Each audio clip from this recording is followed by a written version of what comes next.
Okay, here we are, Ducks Don't Get Cold Feet, podcast number 28. And I am here with Australia's best chef, definitely Adelaide's best chef, Duncan Welgemoed. And you might not know that last time. I've been practicing a long time to get the pronunciation for that. But head chef at Africola, plus a million, head chef owner of Africola, in charge of a million things going on with what's happening in definitely the scene in cooking for a long time, been all over the planet. We've stolen you from South Africa. Correct. And you are here in the sunny Adelaide today. Duncan, welcome. Thank you very much. Are you excited? So amped. It's like amazing. I got the smiley Fritz on the table. That's why I'm here. Yeah, we had a bit of a selection of things and smiley Fritz, and I noticed the smile was very smiley, so I said we need that. Duncan's going to love that. Much to the dismay of some, it's here and it's been eaten. Thank you very much. Thanks for coming along, Duncan. So interesting to see some of the things that you've done after doing the history of you, which is really amazing. And what I like to do straight off the bat, I like to go back where it all began. Sure. So I'm hearing Johannesburg is where you were born? Yes. Yeah. So Joburg, born and bred. Yeah. A sort of neighborhood called Norwood. So northern Johannesburg. And yeah, it's, it was an amazing place, amazing upbringing. And then, unfortunately, the country hit a bit of a speed bump in regards to high crime and all that sort of stuff and turmoil. So how old were you back then? Like this is, the apartheid and what was going on. Were you like 10 years old or? Yeah, something like that. And it was crazy because especially our neighborhood was the first to actually get sort of integration of,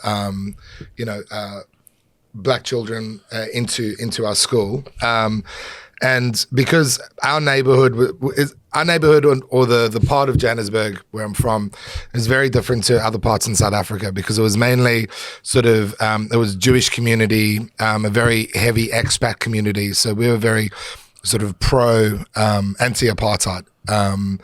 It's where the main arts culture was, music culture.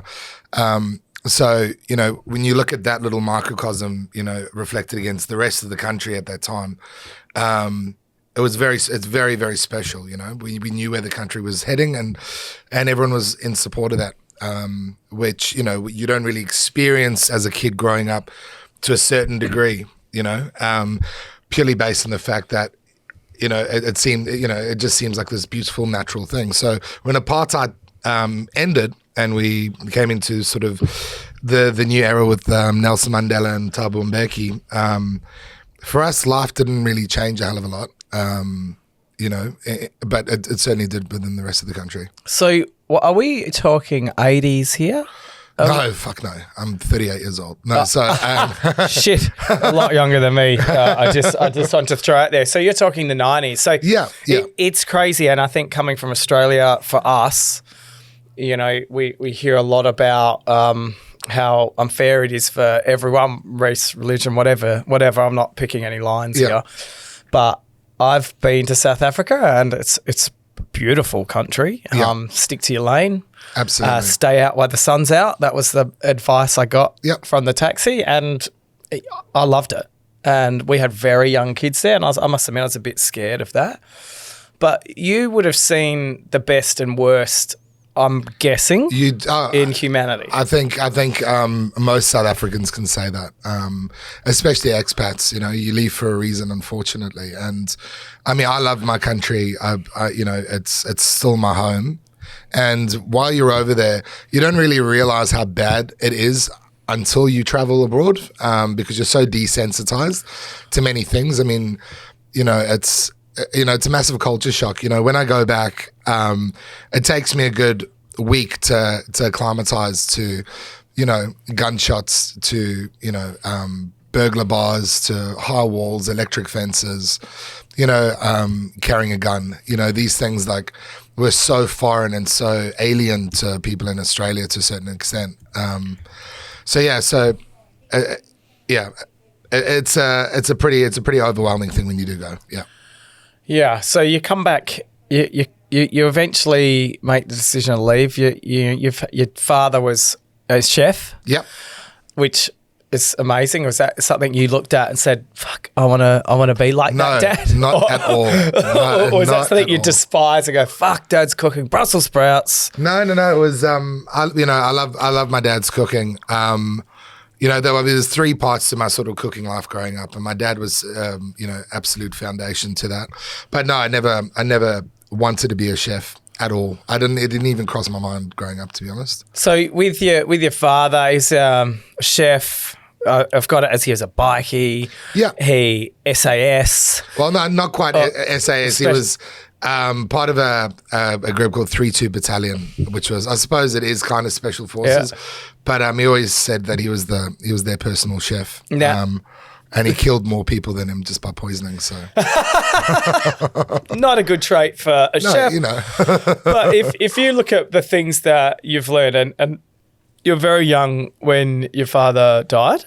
I was in early 20s. Okay, so what was there that you can say that you've learnt from your dad that you've carried on with the rest of your life? Something, was there anything there? Yeah, the biggest one and the most important, I suppose, is that the household revolving around the dinner table.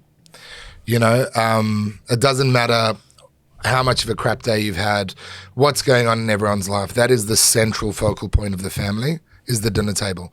And that's where you can express everything. That's where you evoke the most joy or provide the most comfort to your family, is around that. So I suppose that has always been absolutely essential. It wasn't just having, and like in my household growing up, and with my household at the moment, every single meal is special.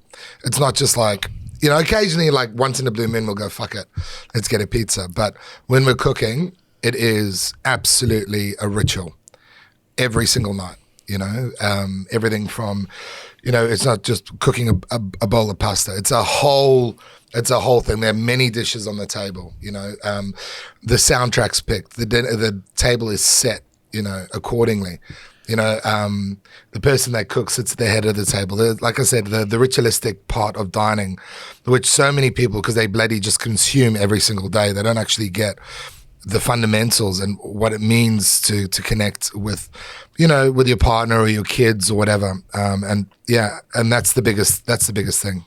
That's held a lot of us together. So since knowing you, and it hasn't been that long. No. But one of the things that I've introduced into my family is the set one meal a week. Mm-hmm. And it's only one meal a week because I wish I was home for every meal, but I'm not. But it's one meal a week, usually on the weekend. From what you've said, I've gone and done the same thing. So whoever sets the table, my kids are quite young, so they're cooking. I don't know if I'd be trusting it at the moment, but they're young, and I've said, okay, set the table. So now they go and set the table, and then we sit, no phones, TV off. Yep. Our music is playing, and it's such an amazing feeling. And I've only just started doing this in we've had probably last few months. So we've probably had about 8 of these, and it's amazing to get to connect with your kids and not having distractions. Like, we're forever telling my wife off, Nat, if she's listening, she won't be, get off the phone while I got the table. And the kids are there going, hey, get off the phone. No, because they try to take their iPads. And it's like, no, let's all just talk, and have a chat. And it's amazing what it does for you as a family, and something so simple.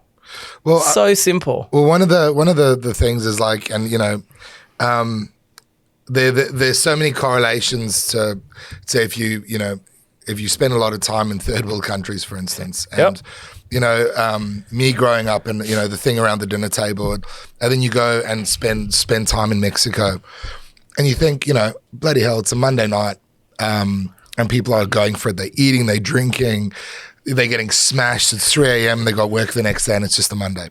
South Africa is very much like that, because when life is cheap, you get every small moment that you can, and you fucking live it, and you enjoy it. and you connect and you party and you embrace and you eat and you drink and those things, even incorporating a little bit of that into your daily schedule, you understand, life is very short, and, wasting a meal by just being lazy or not giving a shit or just trying to, feed your kids and put them to bed, it's those wasted moments that I think the older you get, you just, you really value. Yeah. That is one of the, I think you probably didn't even mean it as a comment, but it was like, you know what? I'm going to introduce that straight off the bat. Yeah. And that was like the first few. That's going, babe, you're right. Like, get the kids, set the table. So they won't do it. I go, no, they'll set the table. And it made them appreciate it more. Yeah. And why I'm cooking, because I do love cooking. I'm definitely not a good cook, but I love cooking. And they would come up, try this. And she's like, they won't eat that. And it's all in the delivery. Like, it's the barbecue hair. The Barbie blonde hair with tomato sauce. And it will be like nice pasta with the angel hair. But it's all in the delivery, honey. But even if you're like, oh, this all sounds bullshit, introducing them to that routine makes them better diners in people's restaurants. That's it. So cool. That's it. They sit quietly. They understand the process. They understand what to respect, not just be like dickheads running around trying to stab people. Like these are those underlying subconscious traits that you can instill into your children. Remember this? Just watch the tapping. Oh, yeah. So because you can't hear it, but yeah, it's not being told off. No, that's all good. Because you can edit it out. So with what happened with being brought up with the value of life, and I had a few mates that lived in Johannesburg actually, and like basically they had stories of not stopping at traffic lights and the fear of that they're all living in compounds for the fear of their life. When it is, have you gone and cooked in places like this since you've been a chef, or was this just in the early days? Have you been to Vietnam and cooked? Or no, I spent quite a bit of time cooking in Mexico. From Tijuana to Oaxaca, and in some crazy environments, Valle de Guadalupe, with some crazy people as well. So again, but even from that, then going to like Bolzano, which is like a movie set from World War II. I would say Inglourious Bastards more than anything. Crazy places. So let's you go through school, and at school you're a bit of a Satanist. Well, no, I hardly went through school. I actually, I went so after my dad got shot in Joburg. Being a pretty good student, we moved to a place called Mpumalanga, which is kind of on the border, so northern South Africa, on the border with Mozambique. And it's basically like evangelical, Afrikaans speaking only. I mean, Afrikaans is my second, I'd say it's actually my third language. So you can speak Afrikaans? I can, yeah. What's the stuff off Gods Must Be Crazy? What's the Gods Must Be Crazy and the Coke bottle flows out the plane? Yeah. And then is that that's Moisan. That's actually, so that's the Bushman in sort of the Kalahari Desert, just above sort of Western Cape, essentially. So that's its own. I mean, so South Africa's got 14 official languages, and I think another 5 unofficial languages, right? And that's just been just the tribal structure, Yeah. Okay. So it's massively diverse country, but so going to high school as this kind of English speaking guy from Joburg to this real farm, ultra Christian Afrikaans speaking, like very either Orthodox or evangelists, is it's one of those things. It's kind of like a big culture shock, and I fucking hated it. Yeah. Hated it. And getting into fights every day. And at that time, and still today, I'm into a lot of heavy music, basically. Like heavy metal? Like Marilyn Manson, man, 9 Inch Nails. Absolutely. Those are my bands. Like, but going into those places where sort of, dance music was more their thing, or traditional Afrikaans music was their thing. It's hard to be accepted, so I got into a lot of fights. I got into a pretty bad fight after rugby practice, and got expelled for Satanism, but it was more the fact that I was fighting too much and they couldn't really, what are they going to say, self-defense. He beat up 2 of our players. Satanism, see you later. So you're a pretty big guy. Yeah. And you're over 6 foot, I'm guessing. Just 6 foot. Well, I must be close to 6 foot. My heels are another 3 inches. So were you bullied at school? No. Well, I was like, but this is the thing. So having never been bullied in situations as a youngster, and then going there, it was like, well, this guy's a fucking target, but I could also fight. Yeah. Brothers or sisters? No, only child. Only child. Which is, I think, obvious, because I'm so selfish. Oh, that's so funny. So obviously school wasn't the best thing for you. No. So pretty quickly early on in the piece, I think when you're 16 or 17, what you thought, well, I've got to go. What was the thought pattern behind that? Well, I was actually 13. So I haven't been to school since I was 13. So from there, actually, went as a sort of development chef, believe it or not, with Woolworths, but Marks and Spencer's affiliated Woolworths. Oh, in Joburg? In South Africa, yeah. In Mpumalanga. And started to do their sort of in-store cooking and then develop stuff. It was like... At the age of 14. Yeah, 13 in a fucking chef get-up, with a little table and induction stuff. Crazy. Oh, have you got a photo? That would be the best photo on the planet. Oh, it's real, yeah. But that's what I did, and then I did that I think for like 2 years. 4 times a week as a kid. I mean, what do you do as a full-time work as a complete minor? Like ridiculous. It's actually probably illegal now, really. Yeah. But I then went and. Then became, then got into sort of smoking heaps of weed and, found alcohol and was like, screw this for a job. I'm going to get a real job. And then became manager at Blockbuster Video for my uncle who owned it. Wow. And that was, so if you've ever watched the movies Clerk. Yeah. Yeah, that was us, but even worse.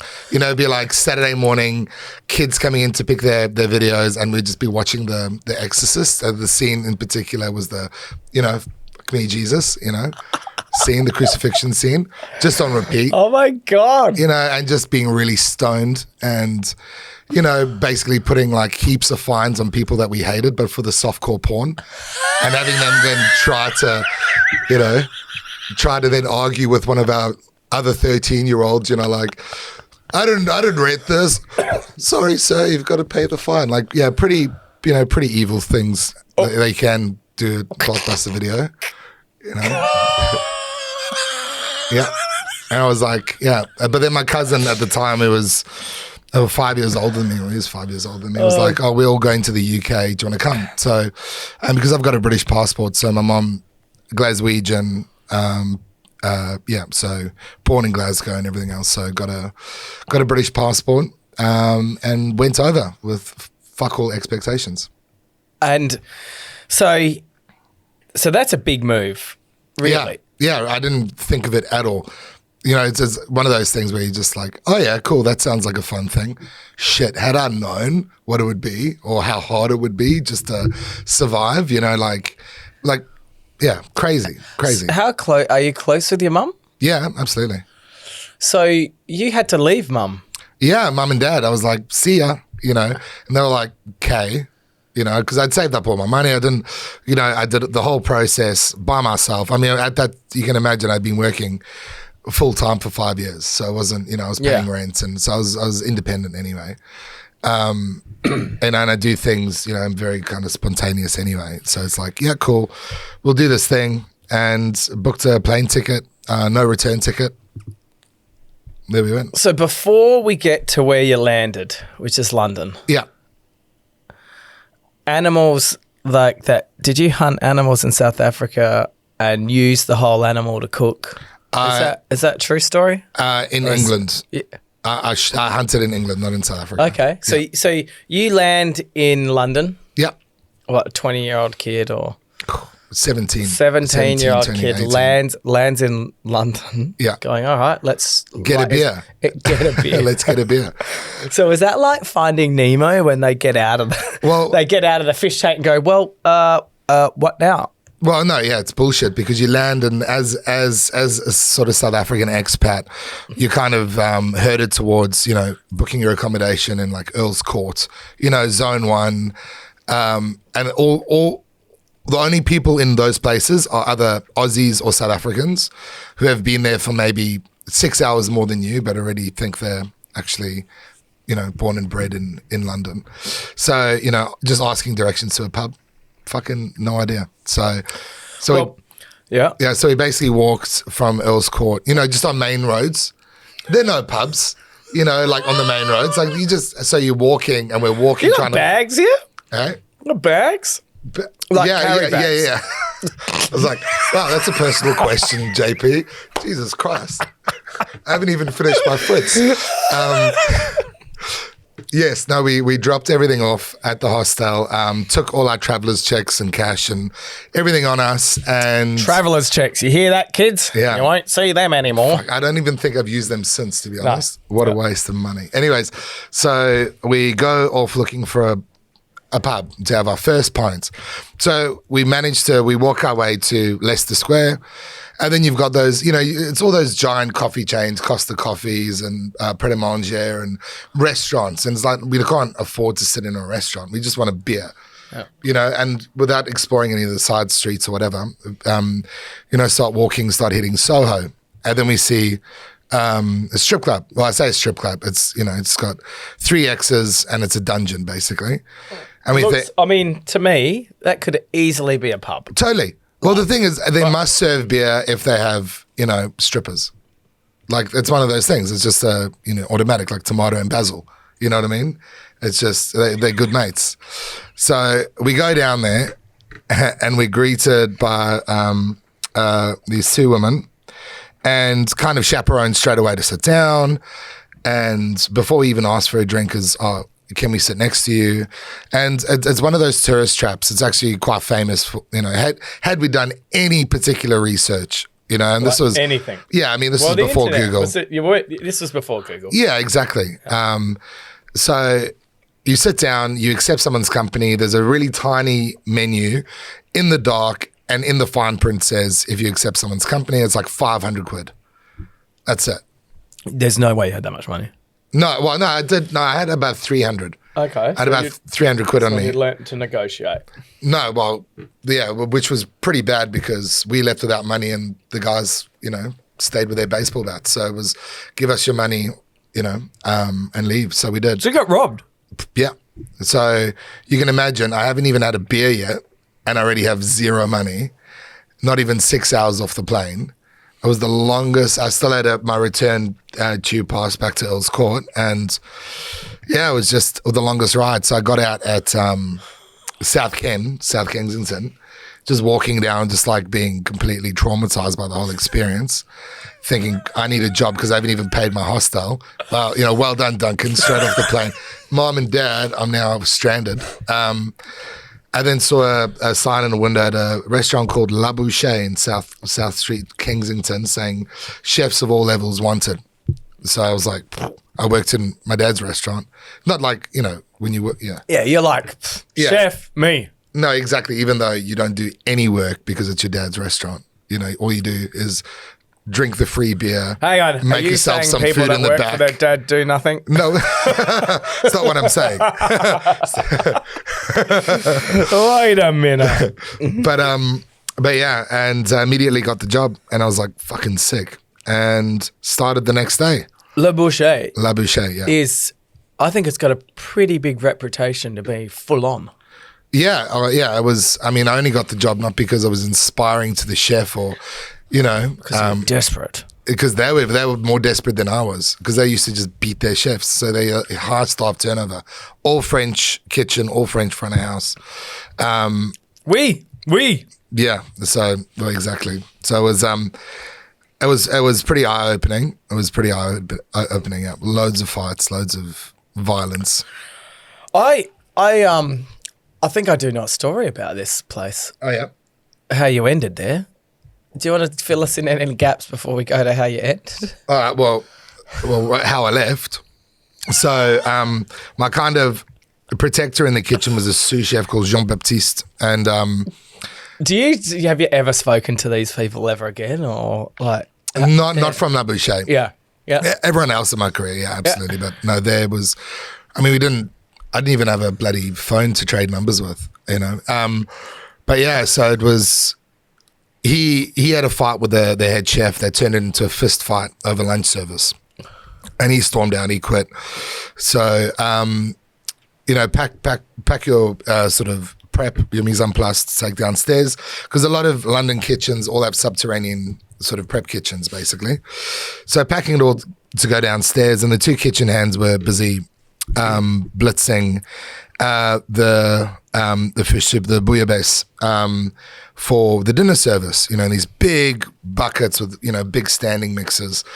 And what I didn't actually notice was that my prep tray had connected to the cord that connected to the bucket, which then tipped the bucket all over the carpeted restaurant stairs.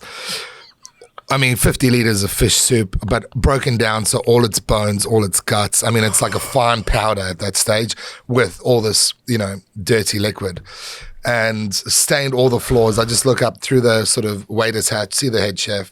He fucking wants to kill me. I run downstairs, and this is like an hour before dinner service, just stained, velvety, carpety mush with fish guts.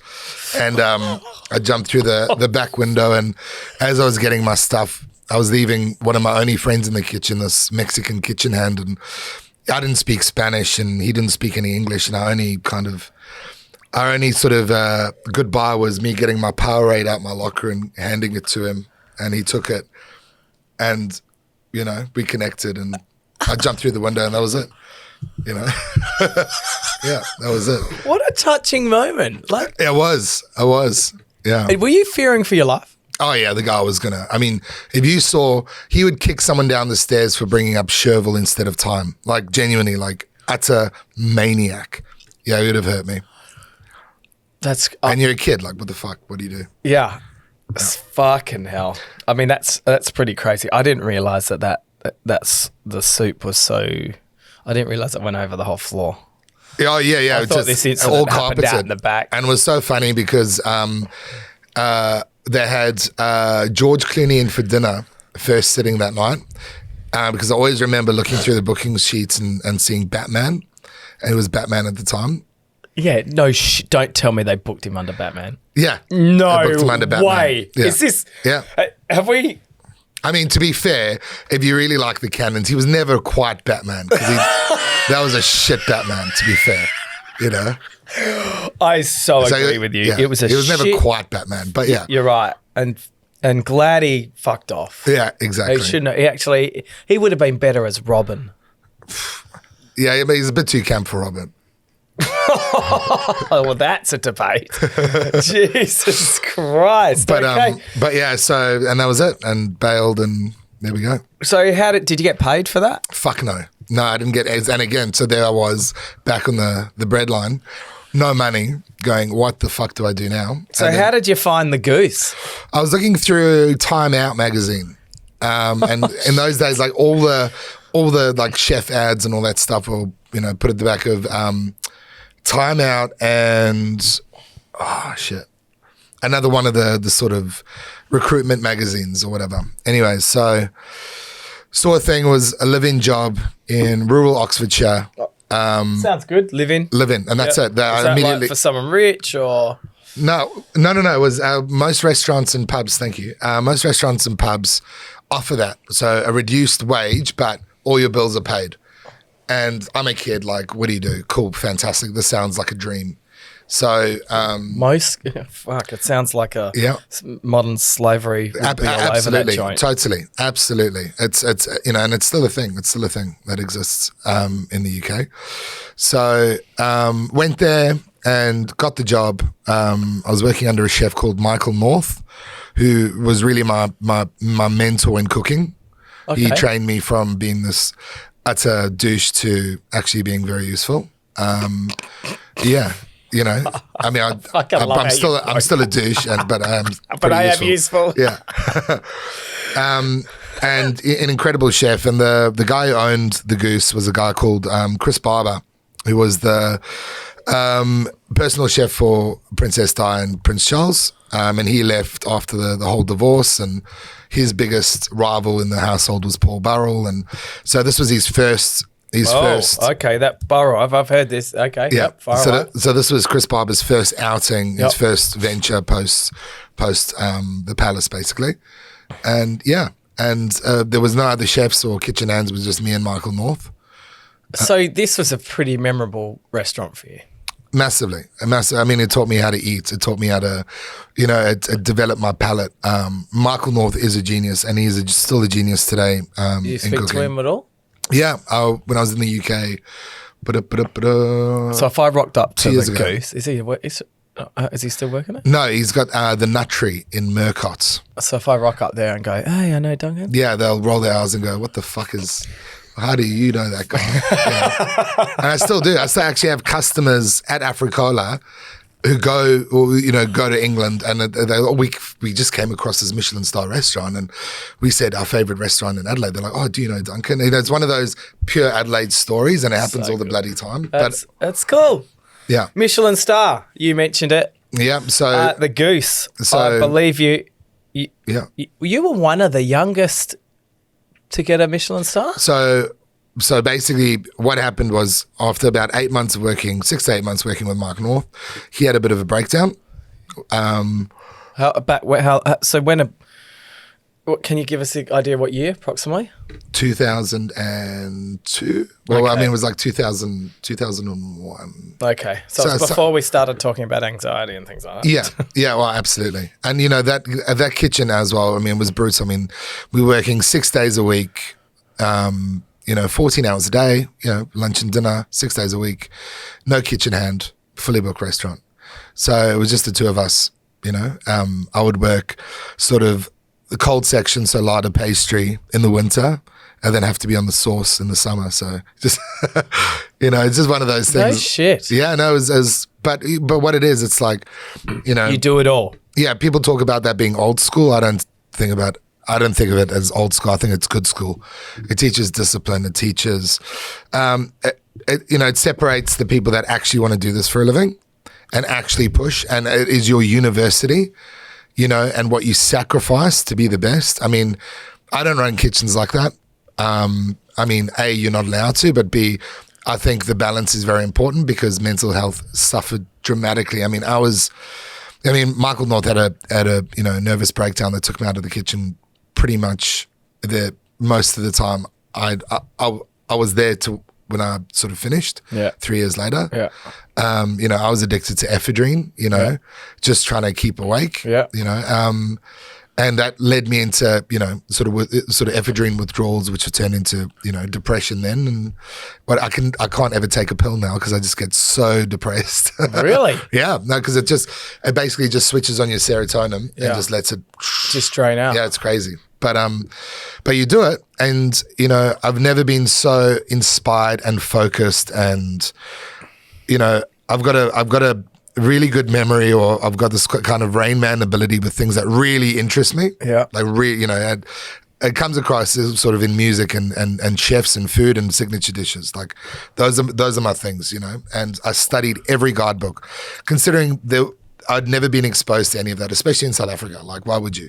Michelin's not there, Rosette Guide's not there, Good Food Guide's not there. So those things you just named, because a lot of yes. people listening. Yeah. So that they are how you get your notoriety.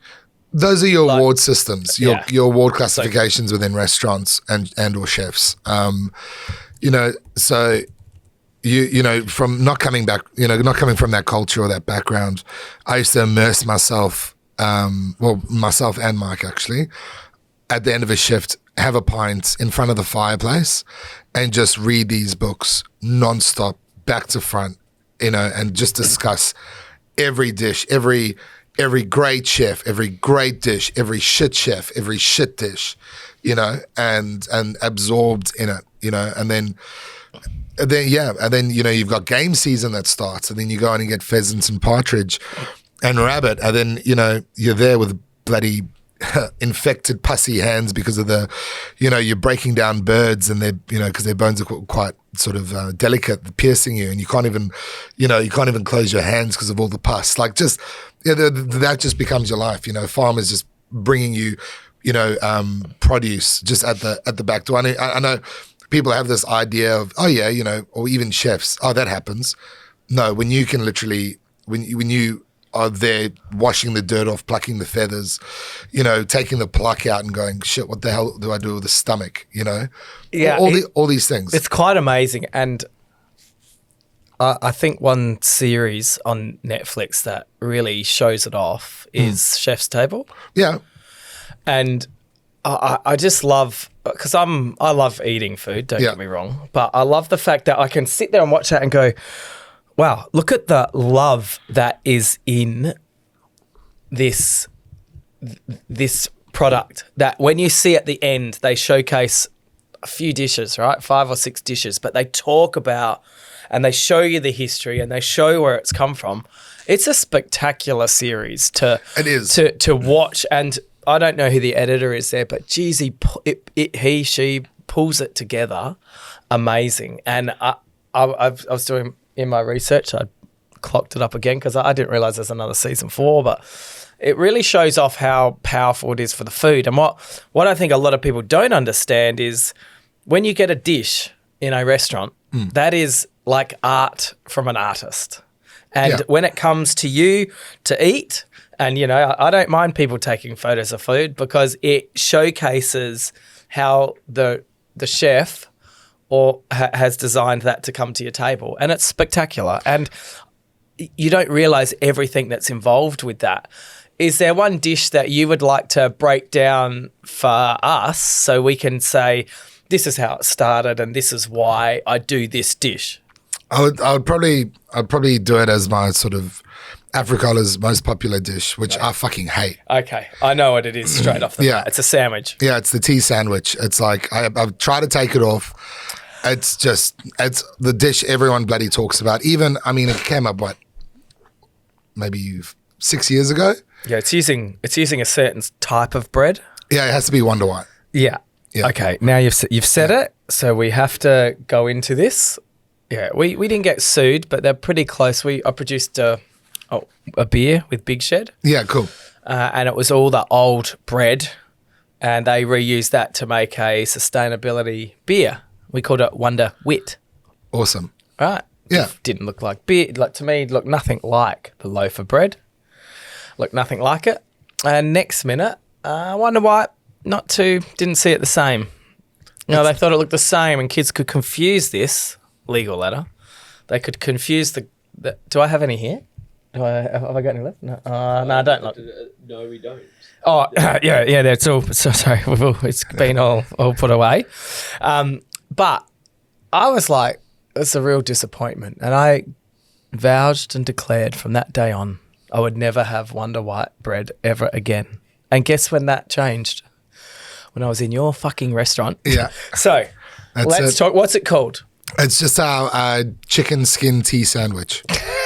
And it's called tea because it's crustless. We cut the crust off. And how we actually, the idea comes from sort of 2 places. I had a very kind of like a dish that had kind of inspired me to a certain extent. Well, I thought it was a really cool idea. It was at a wine bar run by a friend of mine, Banjo Harris Plain, back in the day in Melbourne. And I really like the idea of this chicken skin in a sandwich, right?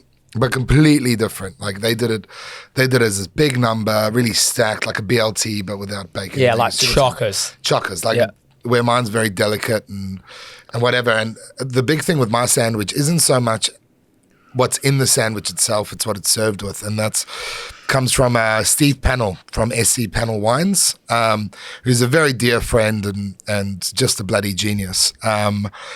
We were wine judging together, and I said to all the judges, "Fuck it, we're all half cut anyway because we've been wine judging.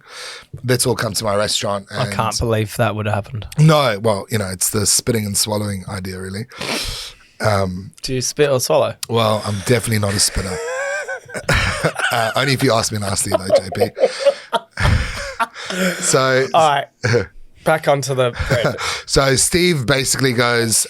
He rocks up early, and he's just carried on. He hasn't gone back to the hotel or whatever. I think he went to the Exeter and just carried on drinking. But he arrived earlier than anyone else, and I've already arranged the menu and all this bollocks. And he's like, "Oh, I need some food," and I'm like, "Dude, like, I don't want to ruin what I've got planned." That's when I was very precious about my menus in those days, which is, I'm not as much now. Where I was just, very precious. So is this like someone coming into your restaurant and asking for something that's not on the menu? No, it's even worse because it's like, I want you to eat the things, but there's a progression to it. Yeah. Okay. I'm with you. I totally get it. You can't, it's like, you can't just give them the middle course because they're hungry for them to then repeat it, because then it just loses everything. Yeah. But anyway, I'm like, fuck, what can I give him? So what I did was I got some white bread because, the staffy, they made sandwiches or something for lunch. And so we had the Wonder White there. And because we, other signature dishes, peri peri chicken at Africala, all the drippings, all the peri basting and drippings and juices and lemon juice that's all stuck in the bottom of the pan was sitting there. And, I think that's, I've always thought, even growing up into this day, that's gold dust. That is where all the flavor, there is nothing tastier on the planet than roast chicken juices. Yeah. 'Cause everyone uses it for everything. Absolutely. So, this has got chili and it's acidulated and seasoned and beautiful. So all I did was Wonder White and a bowl of drippings. And he smashed it. He's like, "This needs to be on the menu." And he's like, "I'm not just saying because I'm drunk." He's like, "That was one of the most delicious things I've ever eaten in my life." And then I was like, "Yeah, whatever." I then kind of thought about it like, fuck it, like, let's do it. And I think about how can you refine something like that? How can you get people to eat Wonder White as a snack in your restaurant, And that was it. So sandwich, crusts off, cut in half, parsley dressed in lemon juice, peri peri mayonnaise, and really crispy, really, really thin chicken skin. And then basically you take the sandwich and you dip it in the chicken drippings and then have a bite, and it's pornographic. I can safely say it is. And from a user point of view, it comes out like a sandwich without the crust, which is perfect.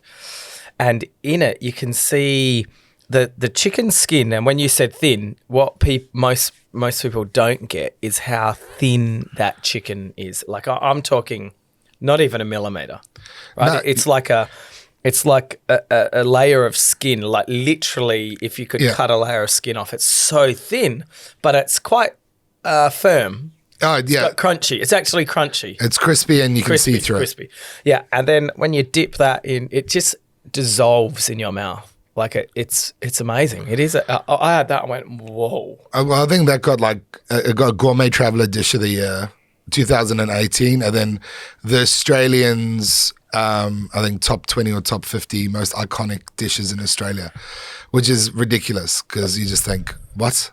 But it's one of these things. It's like, that's why I'm not precious with my menus or anything, because that's done just by tasting. It's like, okay, you've got the sweetness of the bread, you've got the texture of the chicken skin. Because look, chicken skin when you've cooked it the way we do it actually doesn't impart a lot of flavor. It tastes like chicken salt, but it doesn't taste like roast chicken. Like, all the flavor is in the drippings. Yeah. So doing it like that, and then it's almost has that French dip, that American, the Los Angeles French dip sandwich, where it's a roll filled with ultra roasted beef, and then all the juices they serve it with. And without, I hadn't gone to LA before I created that dish. I had no idea this thing actually existed, and it's like, oh, it's a French dip sandwich. That's why it works.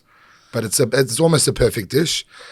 But people order 2 of them, and then that's to start off with, and it's like, geez, that's that's gross. And it's so gross. And it's I hate it. I hate the dish. You've just explained like 20 minutes of one dish. And when people are passionate about it, we've had Darren Thomas here, Thomas Farms, and he spent 45 minutes talking about Angus pure beef. And to hear him say it, and that's like, I don't think in a restaurant, I don't think there is anything more valuable or exciting than spending time with the person that's come up with the creation to talk about it while you eat it. There's something about it that's magical. Yeah, absolutely. And I've been lucky enough to have that with you, and we've eaten at a couple of different places, and everyone has their own side of, like, everyone has their own experience. Most of all, it's because of the company, okay? That's what makes it, but that's what makes the difference. So while you were here at the Goose, you got a Michelin Star. Yeah. So can you explain how the hell you get a Michelin Star? I've seen some movies. Looks pretty easy watching the movie. if you knew how to get a Michelin Star, then, that's news, because no one really does. Is it like so it's definitely nothing to do with spitting or swallowing? No, but not even. But we were fucking dodgy, like the way, I'm not going to say that we got it because we were just completely above all of that and just out of just pure insane beautiful talent. No, bollocks. It never works like that. You see, at the time, right, you would always clock a Michelin inspector, always. So how now? You don't know. Like, is it fair to say I'm like a bloodhound. I can sniff them out because I was taught to. And the way to do it, right? So you get a lone diner, or, and it's always like first visit's always one dude by himself, pretty much at lunchtime, ordering sort of a house white, house red. So he does the cheap option first. It'll be like your prefix menu, because, you get your entree, main, dessert, at X amount of pounds or dollars, whatever, it's the lunch special essentially. But when you get a lone diner in, the first thing we used to do was jump the fence, go into the car park, and look in the cars. Like, no, that's a family. That's a Darrow. Oh wait, no, that's a clean car. That's a company car, or that's a hire car. And you'd have an ordnance survey map. So before GPS, and you check the ordnance survey map. Those are the key traits of this guy's an inspector. Wow. Never Michelin tires, never dead giveaways like that. But yeah. So you go hire car, ordnance survey map. We've got a fucking inspector in, and you'd go in and just make sure it's everything he's getting is excellent. And they'd always finish with a double espresso. They would have 2 glasses of white, 2 glasses of wine, a house white, house red, double espresso. But like I said, this is always first visit. Now so they multiple come back. So if you're worth anything. So generally the first inspection, the inspector will announce themselves and go, hello, talk to the chef, have a look around, blah blah. If you're worth anything, then they come as sort of 2-packs or 4-packs. Okay. And that was at the time. I always remember the first inspection.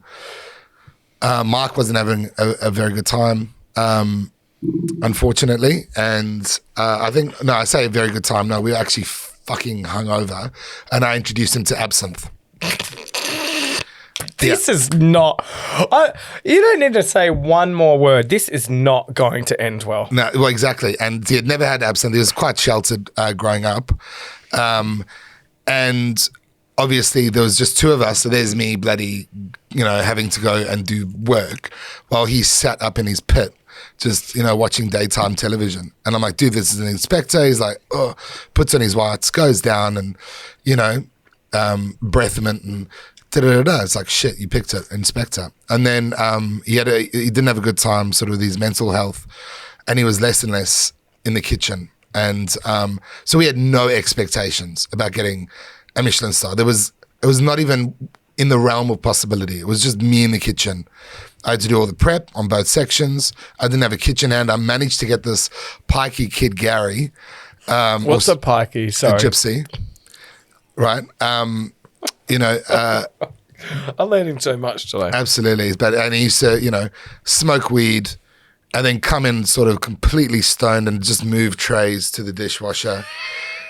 This is a guy that resigned because while he was late doing the dishes, was in the dishwasher. Apparently the dishwasher closed on him because the venue was haunted by someone that looked very much like Sherlock Holmes. So who knows? This is what I was working with. Oh, wow. This is literally what I was fucking working with, right? So no expectations of getting a Michelin star. None. Zero. And then we got a Michelin star. And I got, the office phone was ringing at 5 a.m. Mike, it was his birthday, and they were staying in a local hotel just to get away from the venue. Got a phone call, and it was the press. Congratulations, you won a Michelin star. How do you feel? I'm like, what the fuck's a Michelin star? Like, really? What is, I don't know. Cool, whatever. I'm like, and then phoned Mike in the morning, and he was just like gobsmacked because we didn't think, it was just me cooking. Like, fuck, I didn't even know how it still happened. And we got it, and we maintained it until we all left 3.5 years later. So a Michelin star, the restaurant gets it? Or the owner gets it? No, the restaurant. The restaurant gets a Michelin star. Yeah. And what the categorizations, like if you read the red guide and you go through it, it's like 1 star is all about what's on the plate. Yep. Okay. Yep. Just what's on the plate. You can be serving it out of a bin, but it's just the cooking on the plate. Yep.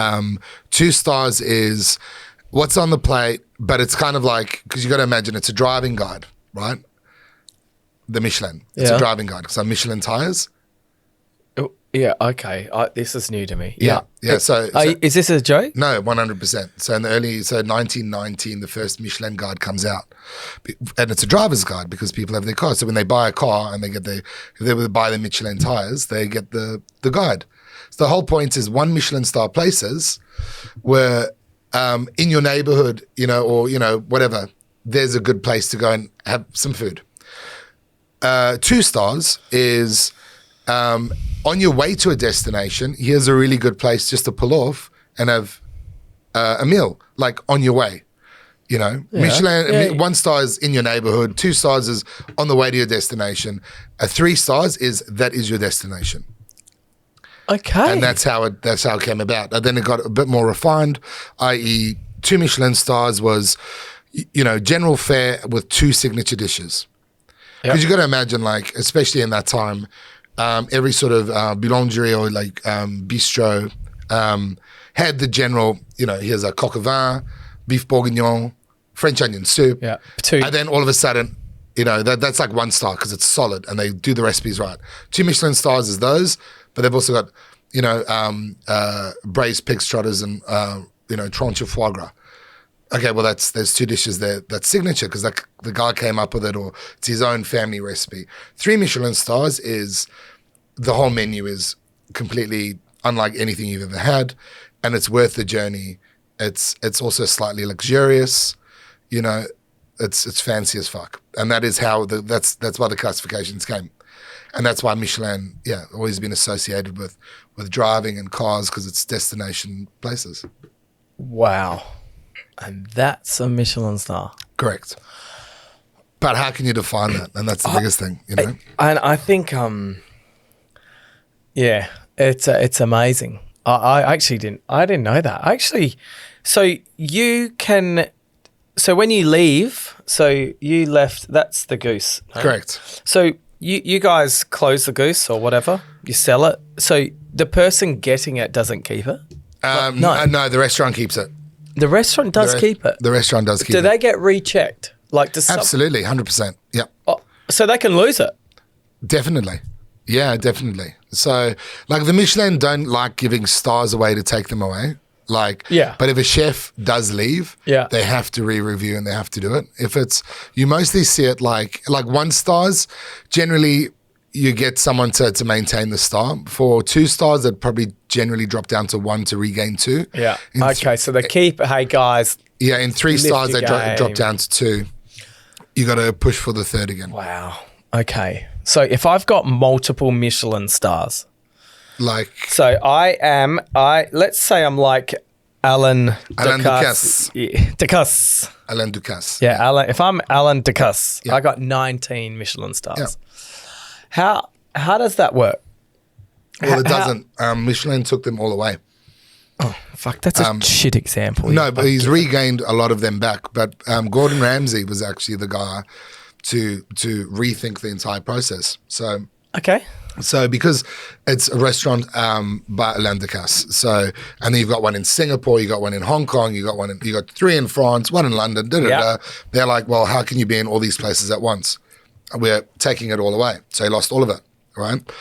But the way Gordon Ramsay did it for all his restaurants, especially at the time when he did it, was like places like the Box Tree and the Connaught, Petrus, was actually go restaurant by Gordon Ramsay. But when you get the Michelin like forms, information forms, it's got head chef. It's, you'll put the head chef's name instead of like before that was head Gordon chef Alain Ramsay. Ducasse. Yeah. And you wouldn't mention any of your kitchen team. It would just be like, because I own it. I'm a chef. It's my restaurant. The chef is me. No, Gordon was like, the chef is, Mark Askew, or the chef is fucking, Claire Smythe. Yeah. Yeah. So that's how he got around it. But it's still his restaurant. So he still gets the stars. And he still promotes them at his stars, and those still his head chefs. Yeah. But it's the loophole Yeah. that you don't lose your stars if you're not there. Yeah. Okay. Yeah. I mean, that kind of makes sense. Yeah. Yeah. You pay for it. Fuck it. Yeah. So is this sort of the thing that we see a lot of things in our industry, like I don't know if I can say that. I think I just did. Did I just say Yeah, I did. So Audi's 5-star, Foodland 5-star, and then every fucking one else, because they pay a certain amount of money to for being in. Sure. It's like World's 50. Yep. Yeah. So to me, is that the same with Michelin Star? You pay to be involved in the Michelin Star program. Yeah. I was approached because I didn't Hang on. Used to. This is a real thing. So don't look at me like you can't say that. One of those buzzers to just cut out. Oh shit. So to me that's not it's it's not bullshit. an unbiased field. Yeah, I know, but this is the thing. When I was in Italy, I was in Galway, I was in Ireland, and I got approached because of my affiliation with Michelin back in the day, and who my friends and mentors. I mean, all fucking thousands of Michelin stars between them. Were saying, okay, well, you're from Australia. Why don't do you want to bring the publication over? If you can raise $4 million US to bring it over, something like that. And I was like, what? To bring it to Australia. And, the advice I got was, well, this is all unofficial, but you would have got a good nod from Michelin. And it's like, Wow. Okay. cool, because it's publishing. I mean, that's what it is. Yeah, Right now, they it's gone beyond tires. It's gone beyond all that shit. It's its own entity, and it's publishing. So if I can pay for the publishing or raise the money, well, fuck it. What do I get for my $4 million? Yeah. They were asking for a lot less than that from us, but Yeah. No, fuck. It's like restaurant and catering is a big one for that. Right. And I've never been restaurant and catering, but fuck you guys. And you can actually tag that, also hashtag fuck restaurant and catering. Not now, they've been brilliant during the pandemic, but prior. One of the big things was like, hey, we want to nominate you, but you got to join the club. And I'm like, fuck that. But then not only, but how cool is this, right? So you got to pay for the nomination. So you got to pay for whatever category you want to be in. Yep. Right, which they wouldn't take my money for best Afro-Mexican restaurant next to a Russian restaurant on East Terrace. Or best African restaurant. Yeah, best African restaurant. A category? No, I wanted it because they're like, well, look, if you don't fit into a category, you make your own. I was like, best African restaurant on East Terrace. They're like, and I'm like, I'm serious. It's my money, I'm paying for it. you know, but they wouldn't because they all said, no, well, we can't put you in Best Australian. I'm like, fuck off. So not only do you have to pay for your own nomination, so the great thing is like, and the winner for the best African restaurant in East Terrace is nominated Africola. Winner is Africola, you know, which is complete bullshit. But not only do you have to pay for that, you then on the night are invited and you got to pay for your table at a minimum of like 4 to 6 guests. Yeah, so which is like, you know, $200 per person. So it's like, plus. what? Oh, fuck, What am I nominating myself for? Yeah. Like, for what? For I got to spend all my profits to give myself a fucking pat on the back. Like, I do that anyway, you know? You know?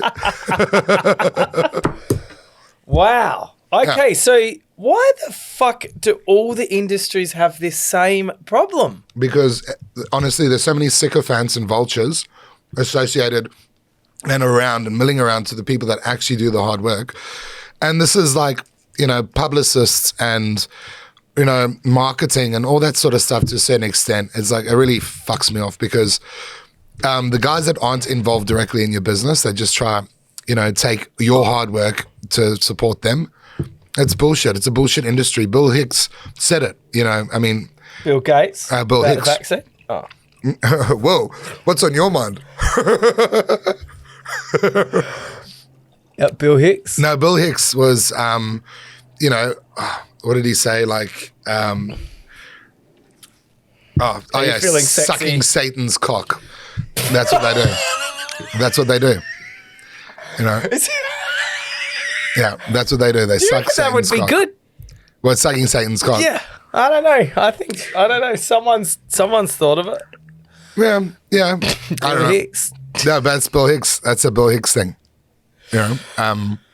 But it is because all they are is they prey on your income to give you nothing that you can't do yourself. And this is another reason why for me, I threw awards away, you know? And I wrote a op-ed in The Guardian last year, and I said, you know, I've tied all our awards, you know, and you know, to the anchor and thrown it overboard because it's, you know, it's that's where it belongs, you know, at the bottom of the fucking ocean. Like, it served us no purpose, you know. It's driven us into decline because we always have to then, you know, people always have this sort of misconception or over expectation of just the stuff we just want to do, you know, and that kills music, food, you know, any creative process. Yeah. You know, because of the people on the outside, not the people inside. Trying to make money. Yeah. Well, yeah, trying to make money and everything else. It's like. In saying that, do you think a Michelin star, like, shit, I don't know. Is that, this is bad. I don't know any Michelin star restaurant in Adelaide. I know it's not in Australia. Michelin does not exist in Australia. What, they don't drive fucking cars here? Yeah, well, it's the you know, the other thing is, like, I've had this kind of philosophical conversation. Why don't you create it? Fuck it. Call it fucking Bow Repairs or some shit. Bob Jane. Fucking Bob Jane. Bob Jane Stars. Hey, Bob Jane, if you are listening, and we'll do 4 stars because there's 4 fucking tyres on a car, not fucking 3. Like, what are they thinking? 3 hubcaps. Well, they all cruising around in fucking the 3-wheelers, a tricycle. What are they doing over there? Fuck's sake. No, but you know the bad thing that these things create is that all the restaurants then have to be alike to tick a box that no one's sure the box that they're ticking. So they're all the same, and you exist and you create within a tunnel vision of what you think the critics want as opposed to what you want to fucking do. And you know what? Those critics and those reviewers, they aren't chefs. They don't run a fucking business. They don't know, you know, how people view your product, how to make money, how to run a fucking payroll, how to cope within a pandemic. They don't know any of that shit because they're not paid to. They're there to judge you and judge you alone with zero fucking experience. That is why, fuck them. Fuck them. Fuck them all. Wow. It's kind of like someone trying to give you advice on your business that's never run a restaurant. Totally. So it's kind of They're paid to do it. They're paid, yeah. And they're paid to do it. Sounds like SA Health. So much to just fucking pay my kids. They'll tell me how shit it is. You know, why don't you put a burger on your menu, Dad? Why do you put a pizza on your menu, Dad? Is that what you get told? Yeah, because I got a wood oven in the restaurant. So, and they do it now. Even so, so my 8-year-old Alex had his sort of presentation of his favorite things yesterday. And he was in class, you know, presenting. We get a video file sent back. And favorite restaurants, mine was number 2 on purpose. Who was number 1? Regent Thai. My best friend's parents' joint. Okay. Yeah, Regent and he Thai. actually loves where's it. Regent Thai? North Adelaide. Best Thai restaurant. Best. Yeah, it's Regent sick. Thai? I don't think I've been there. It is sick. Sonam and T and Kevin, they just, yeah, as I said, it's my best friend's place. And because So would they have a Bob Jane award, do you reckon? they would have at least 3 hubcaps mounted on their wall. There's something, I'm going to do this. Someone's got to do it. Someone's got to do this Bob Jane. I'm serious. Fuck that. Imagine that. Yeah. Michelin, fuck you. We got Bob Jane. Well, this is a thing. They were We like, got Bob Jane down "Got here. a Bob Jane Award. And 3, fuck you, 3. We got 4. Well, the Americans James Beard Awards, they go up to 4 because they have to beat, you know, the 3 stars. So their stars go up to 4. Well, fuck it, we got the spare as well. 5. I'm fucking gonna do it.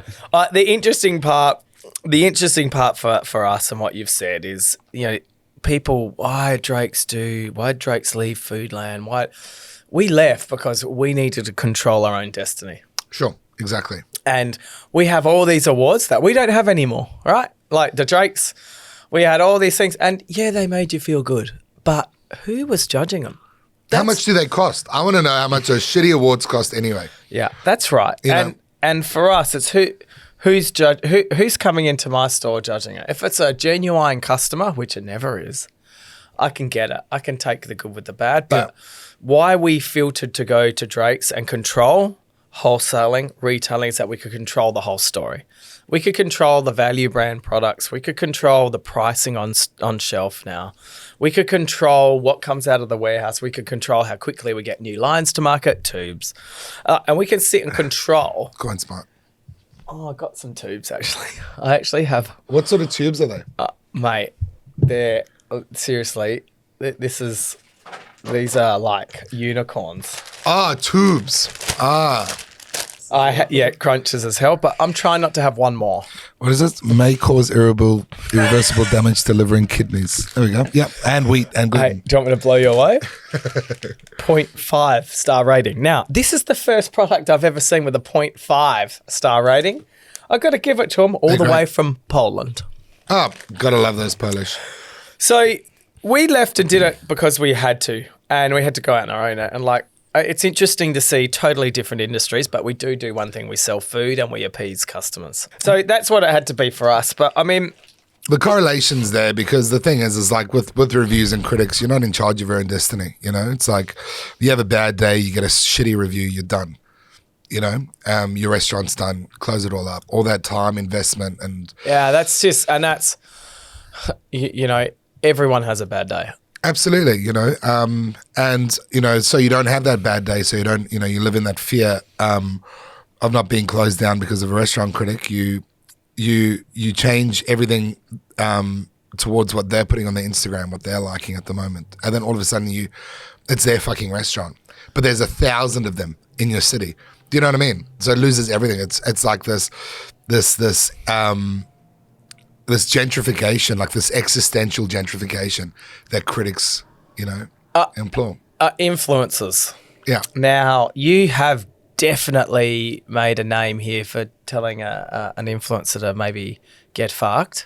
Yeah. You know, I think you didn't use words like that, but they were looking for a free meal. Is that a true story? Like, I did not believe that. Oh, totally. And this went so viral that restaurants in the US and England used my anecdote and that story as an example to do the same thing to other people, to the point where then the influencer question came out, and you know, it hit Australia like every fucking newspaper, to the point, and that's when they changed the how many likes you have.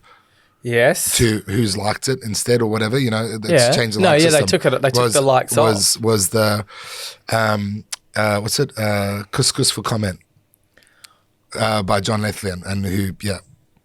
Really? Yeah, that's... So you're saying, this is a big call. Yeah. You are saying that post, now, I've got it here. I actually can't find it, but your comment to whoever it was, surely we can say who the fuck it is. You can. I just can't remember her name. Yeah, I can't. It's very disposable to me. I'm sorry, because it was here. I can't. It's actually gone. But anyway, you said... Fine. I'll just Google myself again. No, don't. It's got to be right in front of me. Yeah, this chick here. Oh. My kitchen rule. Oh, are you kidding me? If you say her name 3 times in front of a mirror, she'll ask you for something.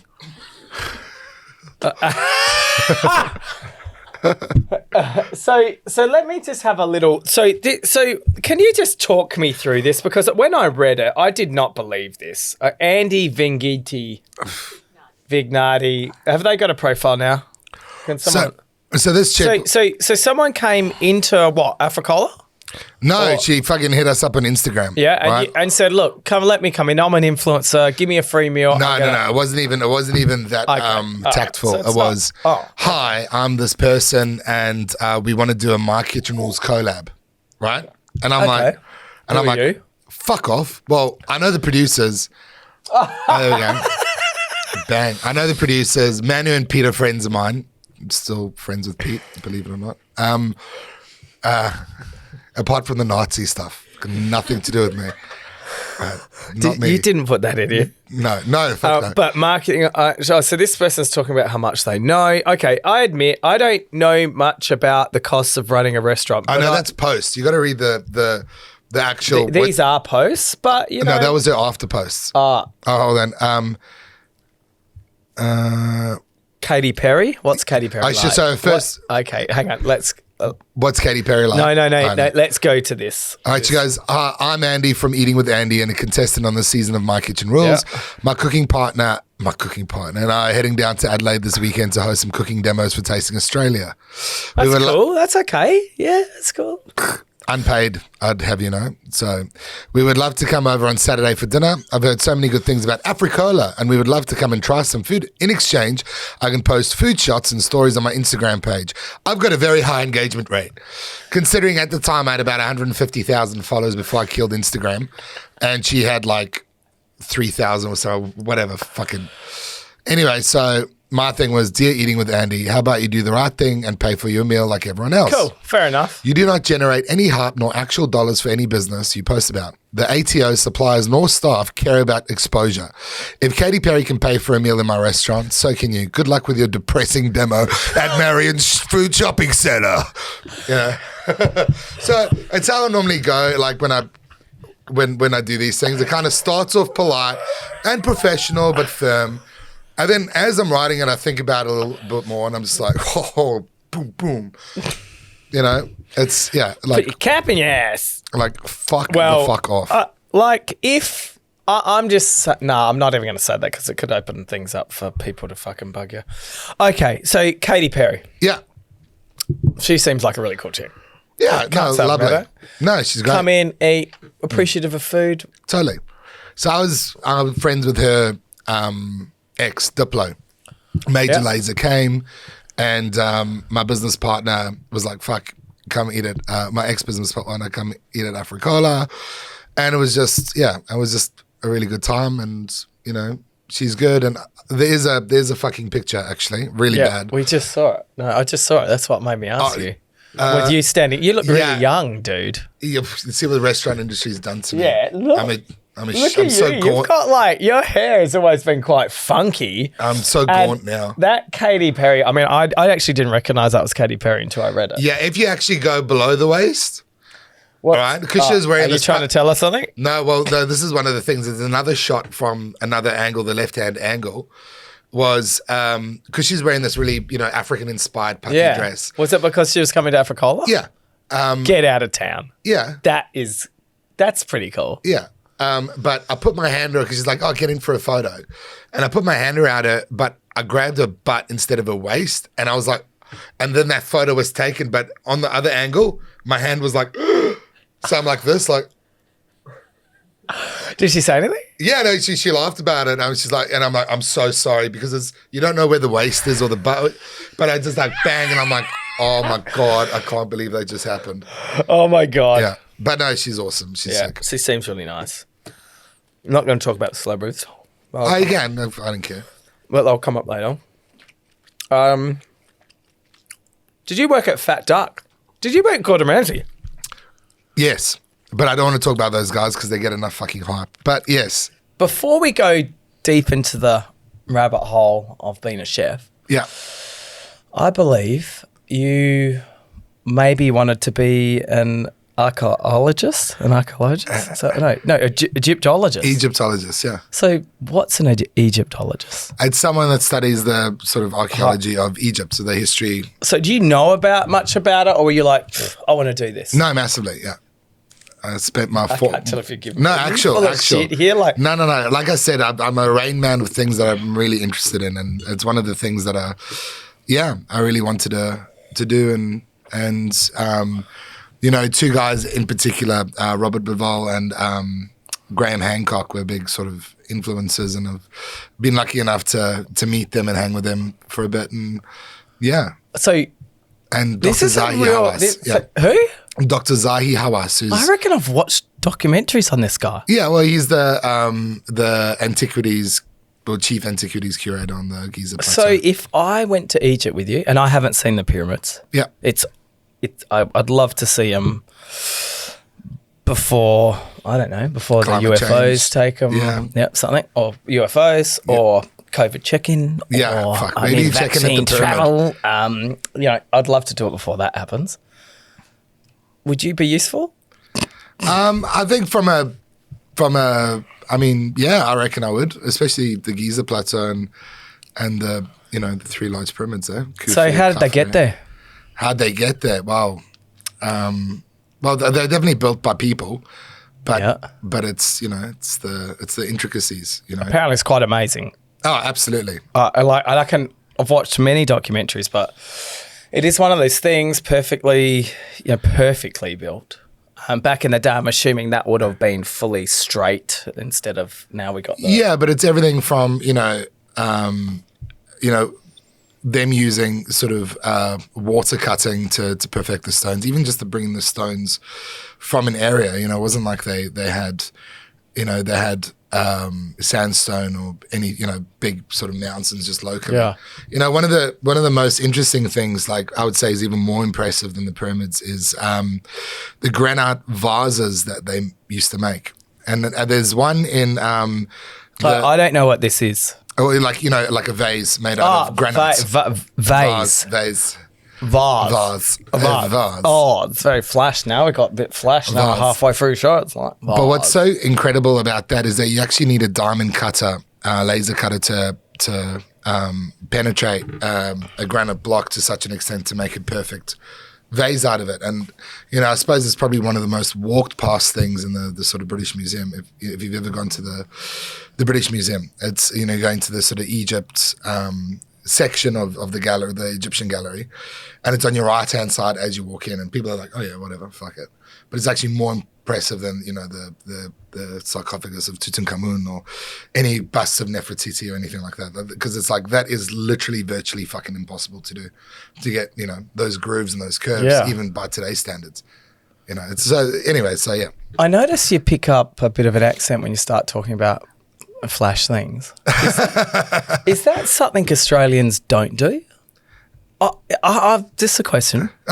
Because, do you know any French, or you've been with French speaking people? Yeah, well, no, I mean, the French I speak. Je m'appelle Jean Paul. Oui. Sus to be ton culé, hein? But it's really funny when you learn a different language, you learn it I'm very good at picking up an accent or regionality in terms of if I learn an accent. Okay. So it comes through in just talking. Yeah, and because my accent already is quite bastardized from living in Southeast England for so fucking long. 11 years between England and France, but mainly in Southeast England, in the Shires. So it's, It is very, very bastardized. So where did you meet Marco? Is it Marco Pierre? Marco Pierre White. Pierre White. Yeah. How did you come across? If anyone doesn't know him, he's got curly hair. You would have seen him in plenty of cooking. I've seen him a lot. I actually didn't realize that was him until started researching. Marco. He's the best chef of the 21st century. Like when you look at like just to clarify, and I will actually talk about this very, very quickly because fuck it. You know, and I'm sure actually a lot of media would jump on this. There is a ex-Adelaide chef that claims to be, you know, one of his sort of sons or second sons or, you know, whatever. Yeah, fuck that guy, first of all. Second of all, all my experiences in time with Marco is genuine. You can even ring him up and he'll confirm it, you know. But anyways, going back to it, he's three of the most influential chefs that have ever lived, in my opinion. You've got Fernand Point and you've got Antonin Carême. Certain chefs have made real like Renaissance influences within cooking. You know, these big explosions of ideas and everything. And Marco was the last one to really change things at such a fucking monumental level. Yeah. That it influences how everyone cooks today. It's the lightness of food. It started with Fernand Point, and Marco was this guy that articulated it out of the restaurant, but actually understood how people want to eat. And you know, he is. You know, I speak to him 3 fucking times a week. Like he is like a. He comes across great. Like I'll be honest, most of you chefs do. Like you are no exception. You come across a bit out there. Totally. Oh, and he is. Meaning lightness. Like so I can sort of understand this. It's lots of rich, heavy foods that you eat. So we coming sort of post. Like you got a Scoffier. It was very kind of regimented and. Hang on, what's a Scoffier? Is that someone that eats lots of food? No, I'm good at that. No, a Scoffier is a.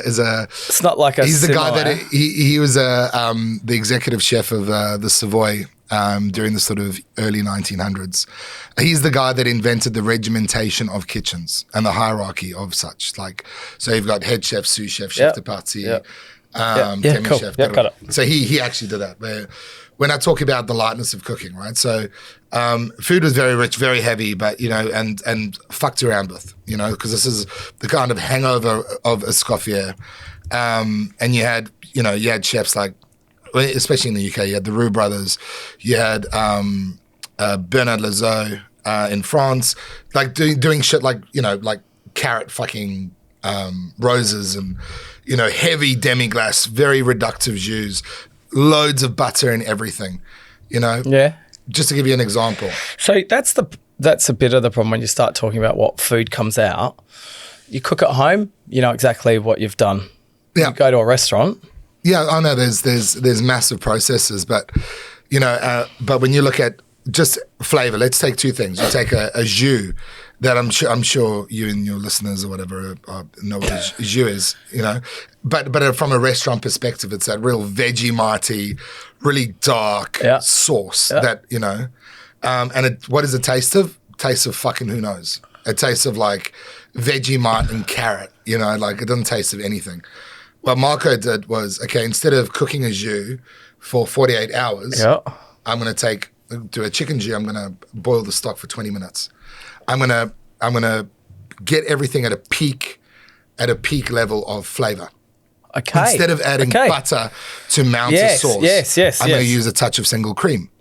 Even though I'm going to get the same kind of consistency and the richness, but you get the cleanness of flavor. You don't have that sort of butter fat. You've got that clean cream fat. So all these little tweaks and everything else, you know, instead of having like a micro sliver of beef on a plate, there's 300 grams of fucking beef on the plate.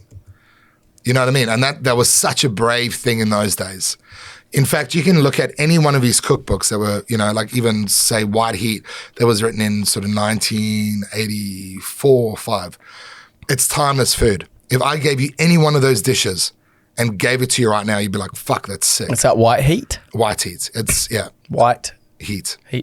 And that was his cooking at Harvey's. But yeah, it's that classic and that timeless. How do you come across a How did you? What was the first? Like, did you know Marco before you met him, or? Well, no. I mean, everyone in the UK at that time wanted to be Marco, wanted to cook like Marco.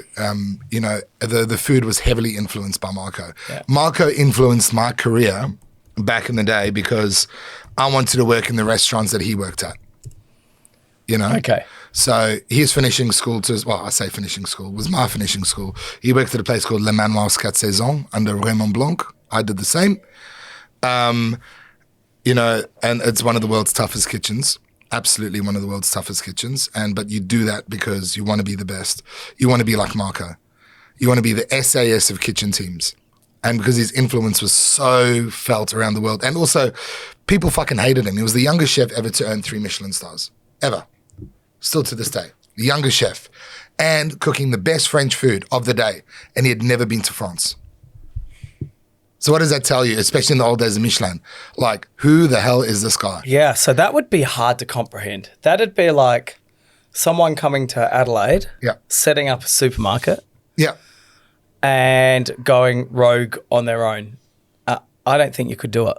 No, well, I mean, you can't. I mean, like supermarket world, you couldn't do it. You couldn't emulate this. I mean, it was all French. It was all, you know, the only. I'm assuming he's French. He's not. No. He's Italian and Yorkshireman.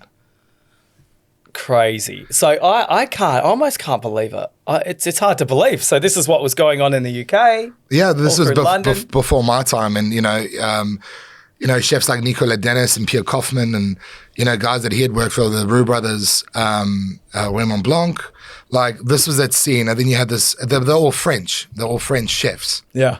You know, apart from Nicolas Dennis was Zambian, but this guy had like fucking millions of pounds as an ex-broker that decided that he wanted to open up a restaurant late of age and just did it because he was a genius. But, who's this?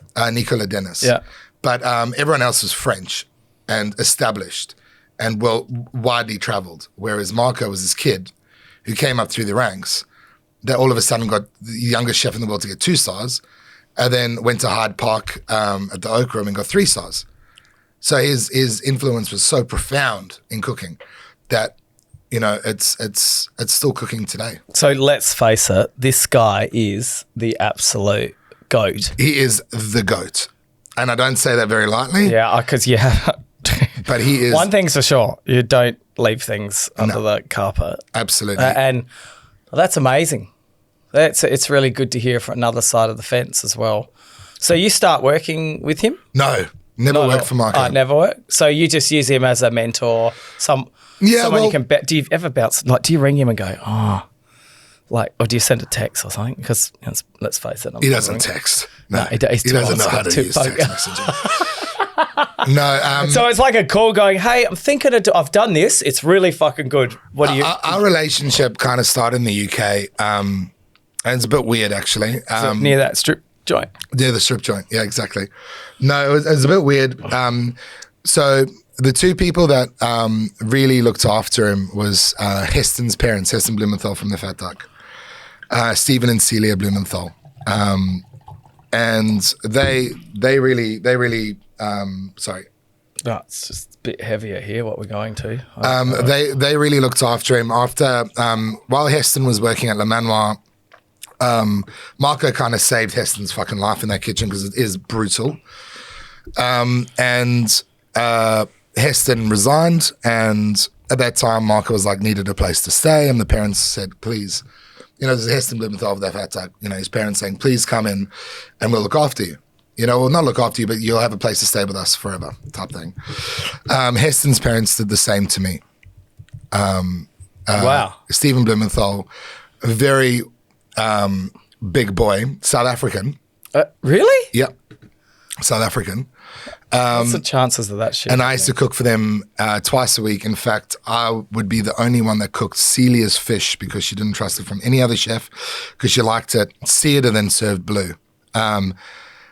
Really? And that's how she ate her fish. Yeah, because I mean, these are people that ate every single meal, every single day in Michelin Star restaurants.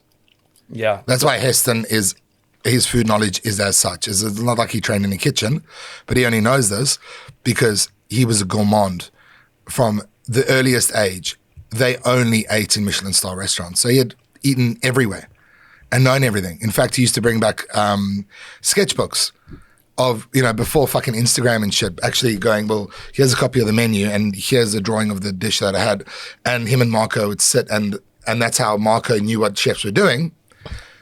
And this is a little world first here for media. I don't think I've told anyone this, but this is how Marco could also know when he was a young chef what they were doing across the pond, because he didn't ever go to France, only after he won his 3 Michelin stars. So just to see what people were doing. But anyway, so they took me under their wing quite a lot. And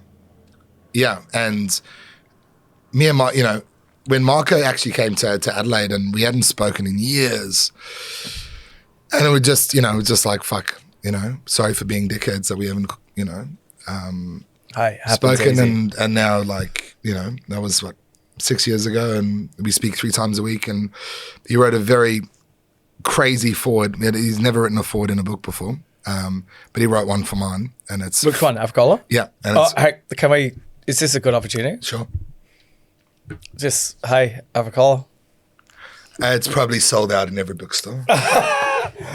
But I'm excited. Duncan said, read the quotes at the back and do all your things, and gives you a bit of an idea. One of the things that strikingly is obvious in this book, and you guys probably don't know it, the opening page is a dude giving the finger.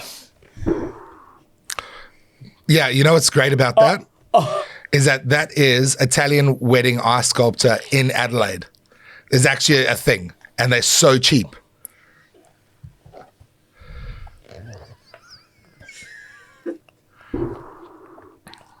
Can you photo that? That's the best. 2JP. Thanks for not shoplifting, Duncan. Oh my God, I'm so excited. There's so many. Funny enough, you didn't make me actually. I actually started reading a few stories in that book, which I'm excited about. We've talked about Marco changing the way of modern day cooking, that's such a big call. I did, no. I mean, and I'll take the Pepsi challenge or fucking bare knuckle fight anyone who says otherwise. Because it is, I deep dive. Like I said, it's the historical point of food, or they're looking at the esoteric forms of gastronomy and where it's all led. And it might be a fucking later book anyway, but he definitely was the guy that certainly changed it for us for the next, 100 years at least. Wow. Yeah. Even with how people, we're seeing it in supermarkets, going more plant-based. There's no doubt we're definitely seeing it. So there's definitely a trend moving. Yeah, but it was also style.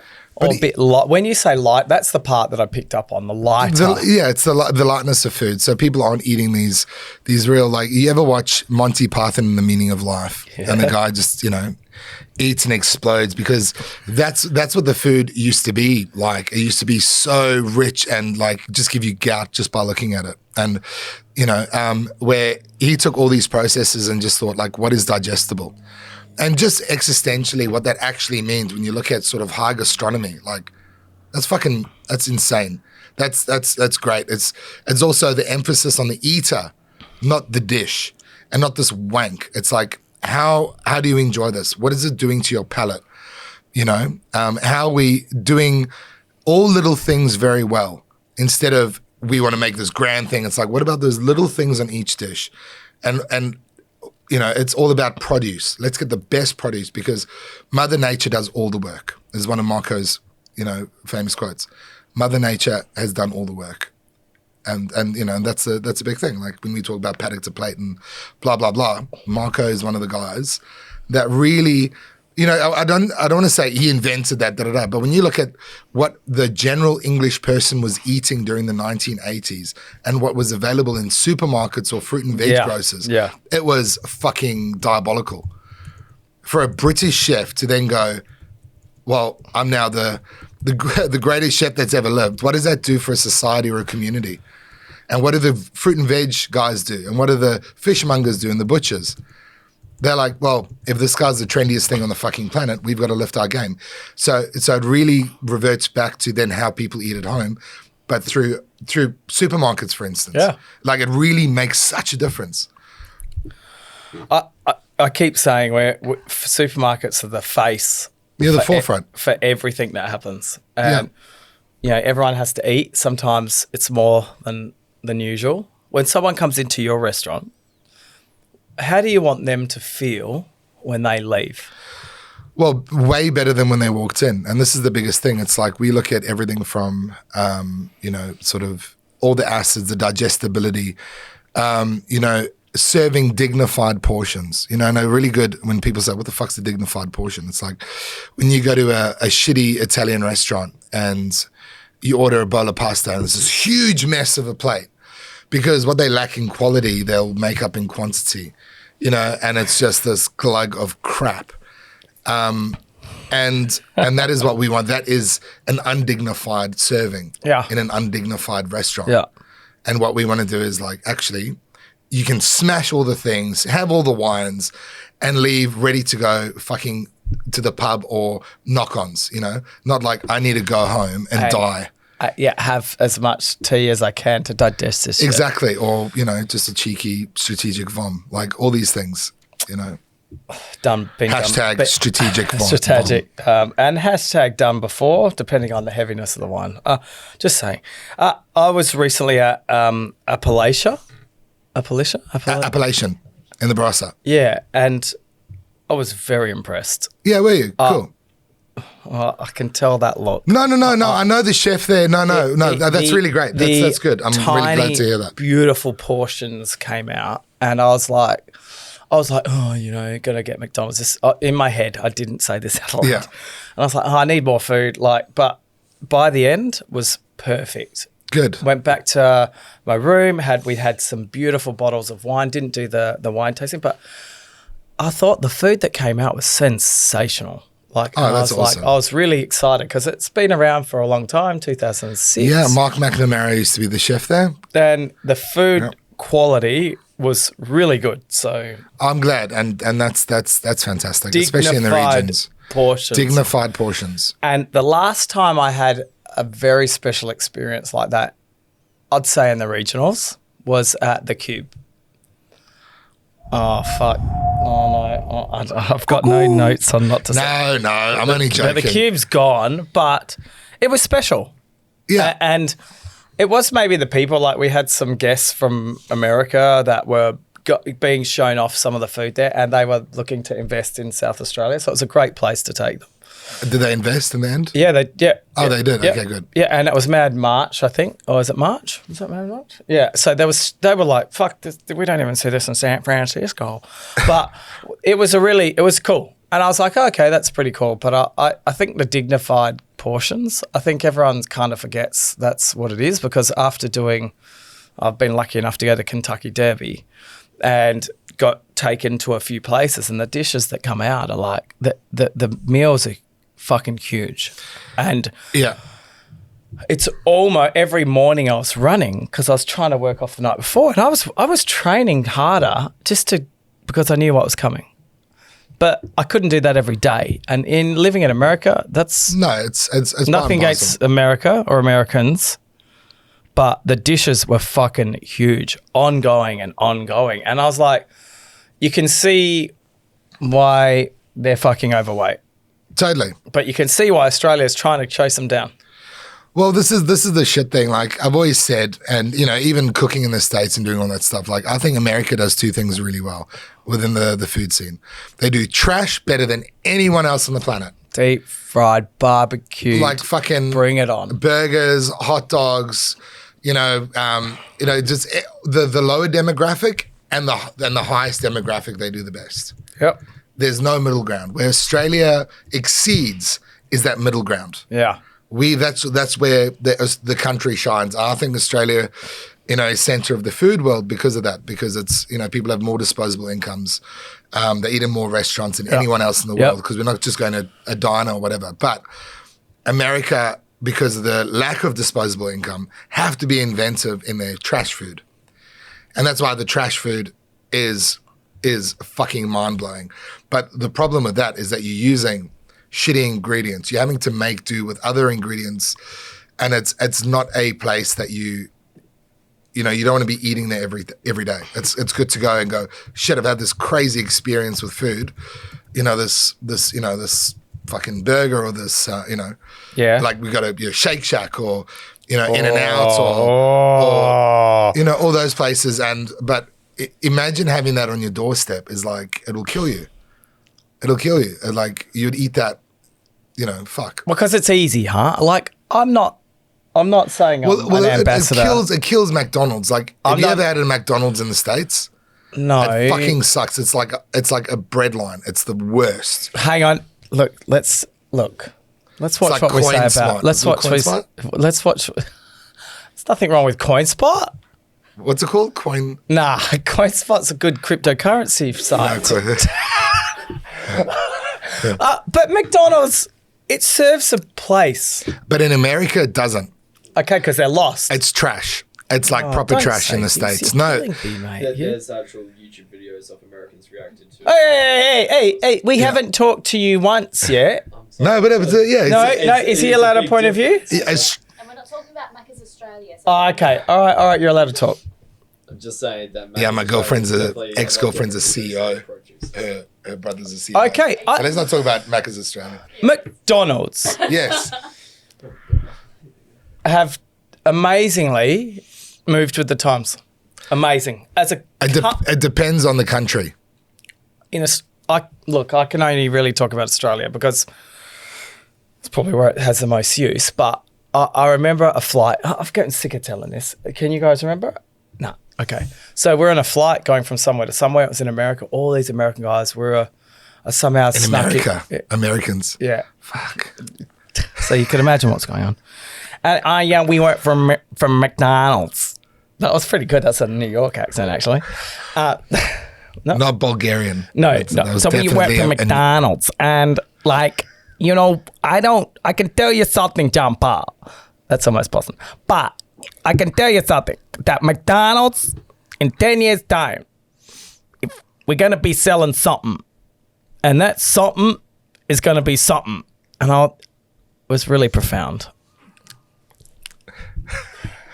And I thought about it, and I was like, they're right. They are selling something. And you ask McDonald's people, they're in the business of real estate.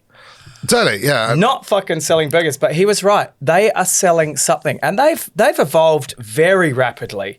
McCafes, getting grandparents. McCafes was the savior to Australian McDonald's.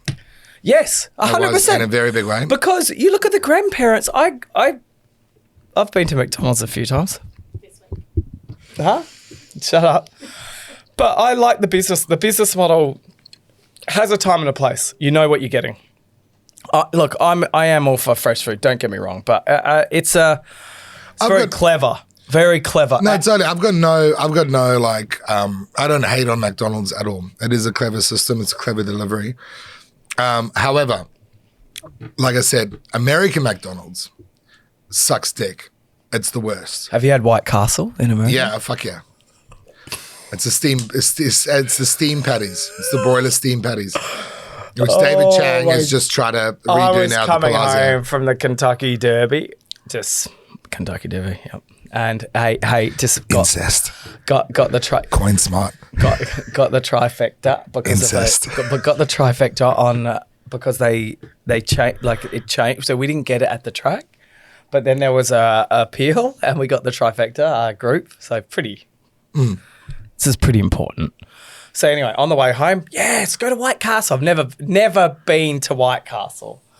Go to White Castle. So right here, JP, I suggest you don't go in there. And I went, come on, like, what could possibly go wrong? Well, not much. I was the only white guy.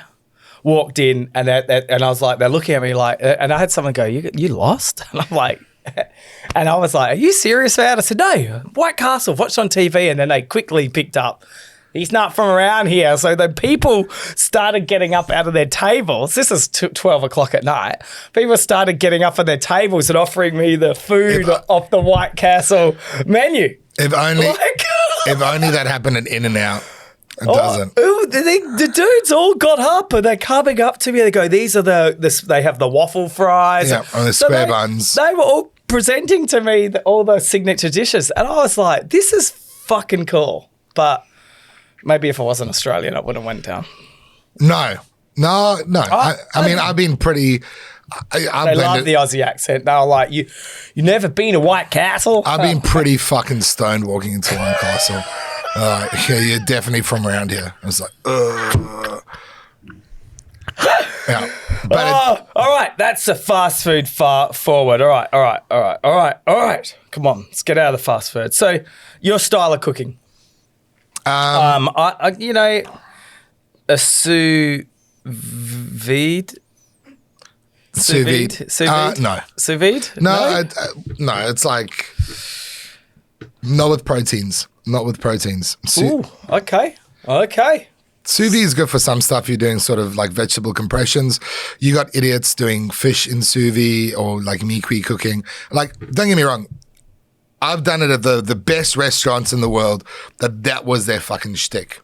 Yeah, because it keeps it more moist, doesn't it? Like Ollie's talking to me, he likes things boiled, moist. He always brings it up. Yeah, But exactly. is it the same as when you're cooking? Necessary at church, Ollie? No, it really isn't, is it? It's not necessary. But with fish cookery, no, it sucks. I actually hate it. I hate it for all proteins. It fucking sucks balls. It means that you don't know how to fucking cook. You don't know how to get a cuisson on anything. Cuisson is the doneness. Okay, right? Yeah. Is it like, hey, it's been cooking by 180 numbers. degrees, it's this time. It's cooking by numbers. When I cooked the fat duck, and you have to cook by number. Come on. No, but the thing is, it's like you're doing that and you're cooking that stuff because it's like, I'm cooking this amazing restaurant, number 1 in the world, and then you're like, no. Drop bag, timer, pick up, open bag, water, heaps of other shit. There we go. Okay, fuck sous vide in the face.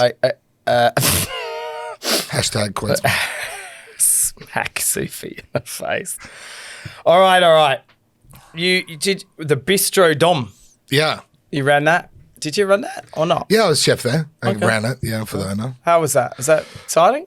Yeah, it was because, I mean, the shit we did there were like, no one in Australia had ever seen such madness. It really was like so I joined forces with a group called Natural Selection Theory, who were the first natural winemakers in the country.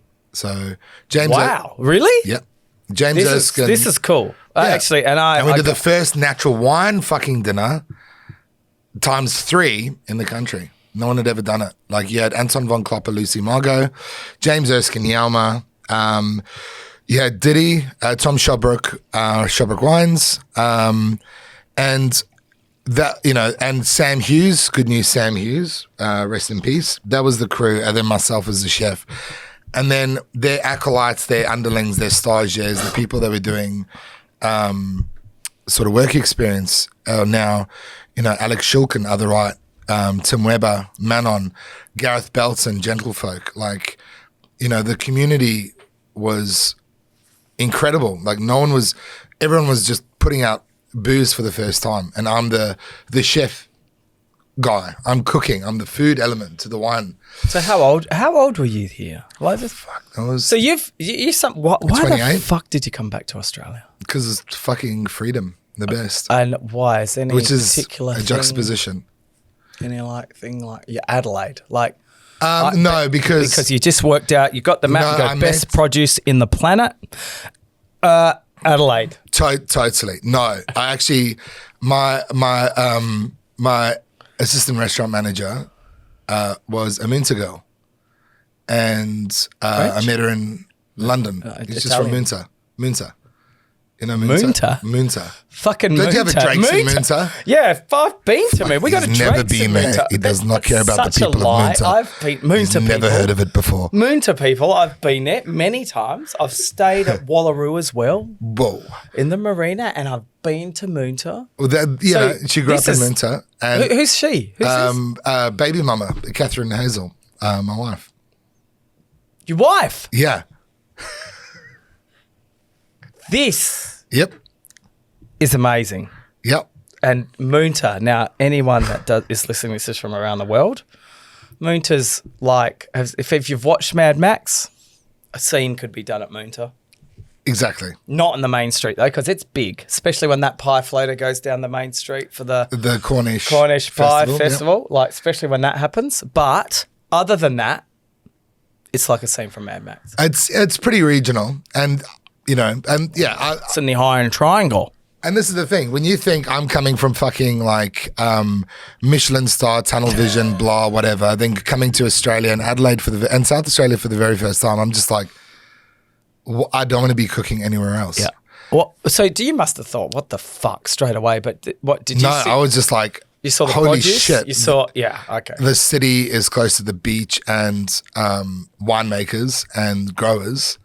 Like, why wouldn't anyone ever want to? Like, it's the best. It is the best. And it's another thing. It's like, when you look at chefs, I say on my level or my colleagues or whatever it is, none of them are really fucking interested in regional. Like, some of them are, but most of them aren't. Yeah. I cook in fucking Borough. I'll cook in Clare. I'll cook in Wollongong. Like, I'll go every fucking place and cook in regional places because the community is so strong and it's a beautiful community you don't see anywhere else in the world. Like when we were talking about gentrification earlier, England is now so gentrified. Every high street looks the same. Doesn't matter if you're in Birmingham or Bath or, Yattendon. It does not matter. They all look the same. And it's a very sort of oppressive. And then you come to Australia and it's like, no, it's like, Australia and Mexico. It's so crazy. The similarities are amazing because it's still the last vestiges of free creation, free world to a certain extent, And Adelaide for me is one that, reminds me of growing up in Johannesburg when I was a kid, wide streets and jasmine on the fences and big houses and all these sorts of things, It's like having that for my kids is very important than going to Sydney or Melbourne or whatever, because that's not how I grew up. There's no affinity, to how I grew up. And for me to have that for my kids is incredible. And then so honored and lucky to have that from winemakers and producers. It is the greatest city in the world, hands down. I 100% agree. And it's so good to hear someone else on the same plane because what's going on in the world right now, yeah. And having some of the most amazing people come on this podcast talk about why South Australia. And as a kid, I always thought, South Australia. But once I started traveling the world. So did I. I was like, fuck South Australia when I was a kid. Fuck you weren't even fucking in South Australia. But I was like, and then you go away and you're like, no, we've got it good. It's even more so. It's like, it is an utter paradise. From some of the places I've grown up in or been to, it's saying that the closest place to South Australia or Adelaide South Australia, Adelaide in particular is Ensenada in Mexico. Okay. You like Mexico, I can tell. Very much. It's like your second favorite place. Yeah. But the cool thing about Ensenada, and it's going to blow people's minds, is the fact that you've got the ocean and you've got the wine region called the Valle de Guadalupe, which is like really weird. It's like McLaren Vale, but slightly more deserty. Okay. But it's so crazy. You've got this Port Lincoln element. So that's where they can and catch heaps of tuna because it's the Baja. Like Baja coast is just, that's where they catch all the fish for fucking America, right? But you go there and you're with people and and it's the best seafood in the whole of Central America. And it's like, oh yeah, I used to work in Port Lincoln. It's like, what? Yeah, I used to work in the tuna farms. It's like, what the fuck? And then you go to Valle de Guadalupe, it's like, oh yeah, I do, I make wine at Sean Smith on all vintages. It's like, what? So you've got a whole bunch of Mexicans trained in South Australia, bringing South Australian, culture to this really, crazy part of Mexico, which not a lot of people outside of sort of yachting Americans or, it's not crazily touristy. It's only known for its seafood because Sinaloa cartel taking over Sinaloa. That used to be the seafood hub, but now Ensenada's that place. Other than that, you've got people that are back and forth from Adelaide constantly 100%. to, and it just shows you it's like, yep, Adelaide is the best place in the world. Bang. And 100%, you don't need to twist my arm or not at all. I've got a mate here that supplies the food that feeds the tuna for the pens. Yeah. And, what the lengths they go to make sure that is as pristine as possible, it's phenomenal. Because he says, when you go out with him, he's fanatical. He goes, Jason is his name, Jason H. We'll leave it at that just in case that's someone's tracking him or something. And why is it human trafficking? Well, what are you feeding the tuna, JP? He has a crazy story about one of the boats he bought. One of the boats he bought. So he bought this boat and they got it here. And when they got it here, it was clearly used for trafficking cocaine. Oh, cool. Okay. Clearly. And he's like, what do I do? And I said, well, was there anything on it? He's like, no. And I said, well, you got nothing to worry about. But his story talks about farmed food and wild food. Yeah. And the pen food's wild, right? I don't know if people have seen the footage of these pens. They're humongous. Yeah.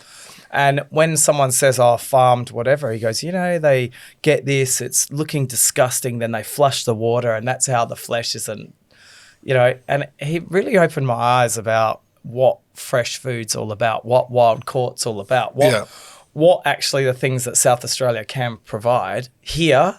And our beef, our cattle, our lamb. It's a centre for the world in produce, not quite wild produce in the sense like on land, but not yet. It's coming. Like when you look at sort of like fungi and mushrooms and all that sort of stuff. Oh, I love mushrooms. It's like we're still behind the eight ball a little bit, because the spores need more spreading. But you can pretty much get anything grown in South Australia that you can get anywhere in the world. Yeah. It's besides like caviar, for instance. Yeah, it is amazing. And where we are situated on the planet, it's no, we had Darren Thomas talking about there's no secret to why all the great Melbourne Cup horses have come from this region and a little bit in Victoria, I hate to say, but it's this region. It's because of the produce, because of the land, because of the sun, because of how the land is. And it was spectacular hearing him talk about it too, because it's a totally different perspective than mine and yours. And it was amazing. It was amazing actually to see. So it's interesting to hear you talk about it, to bring it in. When did you open Africola? 2014. It's got a wild quote somewhere in Africola. Many. Yeah, there's one that my wife picked up and goes, what do you reckon he means by that? And I said, well, trust me, Duncan didn't come up with that. Which one? It was the one about someone in Guantanamo Bay, maybe. Oh, yeah, so don't worry, it's just a dream. That was actually in... I don't want to say. I want to say Jallarab, but it's not. It's the Iraqi prison that had all the sort of torture and interrogation. The whole bunch of detainees got really, badly abused and tortured. Well, and in one of the torture rooms, someone had sort of etched into the wall, "Don't worry, it's just a dream." How did the fuck did you pick that up? I was actually my business partner, James Hillier. He must be pretty crazy too. Yeah, he definitely pays attention. But it's such a beautiful quote in the sense where, you've got something and it's very Instagrammed. Everyone's like, but don't worry, it's just a dream, and it's something so fucking disposable. But actually, the meaning behind it and the toil and the pain and the suffering and I always like to think that we're a bit of an activism restaurant. Like we do and say a whole bunch of stuff that pisses people off. But I think that one, it's like you're in an environment that is safe, and we're very lucky to be in an environment like that, and then you've got this big thing. Don't worry, it's just a dream, and the meaning behind it is way more significant, and you needed to send a message without sending a message, without upsetting people. But that is the story behind that sort of. So, Africola, wild restaurant in Adelaide. If anyone's listening, you have to go. Book before you go, because you definitely can't walk in. But kids in cooking. Yes. like, I'm excited. My girls are just getting old enough. How important is it to teach our kids, hey, there's more to life than, there's more to life than fast food. Yeah, I mean, like, as we were talking earlier, even, everyone's like, oh yeah, but, teach my kids to cook, they'll get bored, da-da-da. If you make it a routine, it becomes so much more than that. It teaches them discipline. It teaches them, responsibility. It teaches all the little things, like how to work in a kitchen, how to operate a kitchen, i.e. like, my kids get up in the morning, they're 8 and 10. They pack their lunch, they make their breakfast, they make sure the kitchen's completely tidied, they make sure all the dishwasher stuff's in the dishwasher, they clean the surfaces, they clean up after themselves, they're ready. They are kitchen ready, they're disciplined. And not because I've been like, oh, you got to do this or that. It's like, well, this is how we operate. It's not like, well, we fed you dinner, now go for a sit down and we'll fucking tidy up. No, it's not how I was raised. You're in the kitchen helping. You're doing these things. And so it becomes this normal routine for them. And then they get comfortable in the kitchen. And then they're comfortable, with handling, knives and breadboards and vegetables. And it's all these things. It's a lot more than just cooking. It's basically defining your home. It's a big thing. It's a big thing. There's a whole bigger story about kids in cooking and fuck, I hope my kids do this really quick. I mean, I got to bribe them heavily, but I'm with you. If we look at places in Adelaide, yes.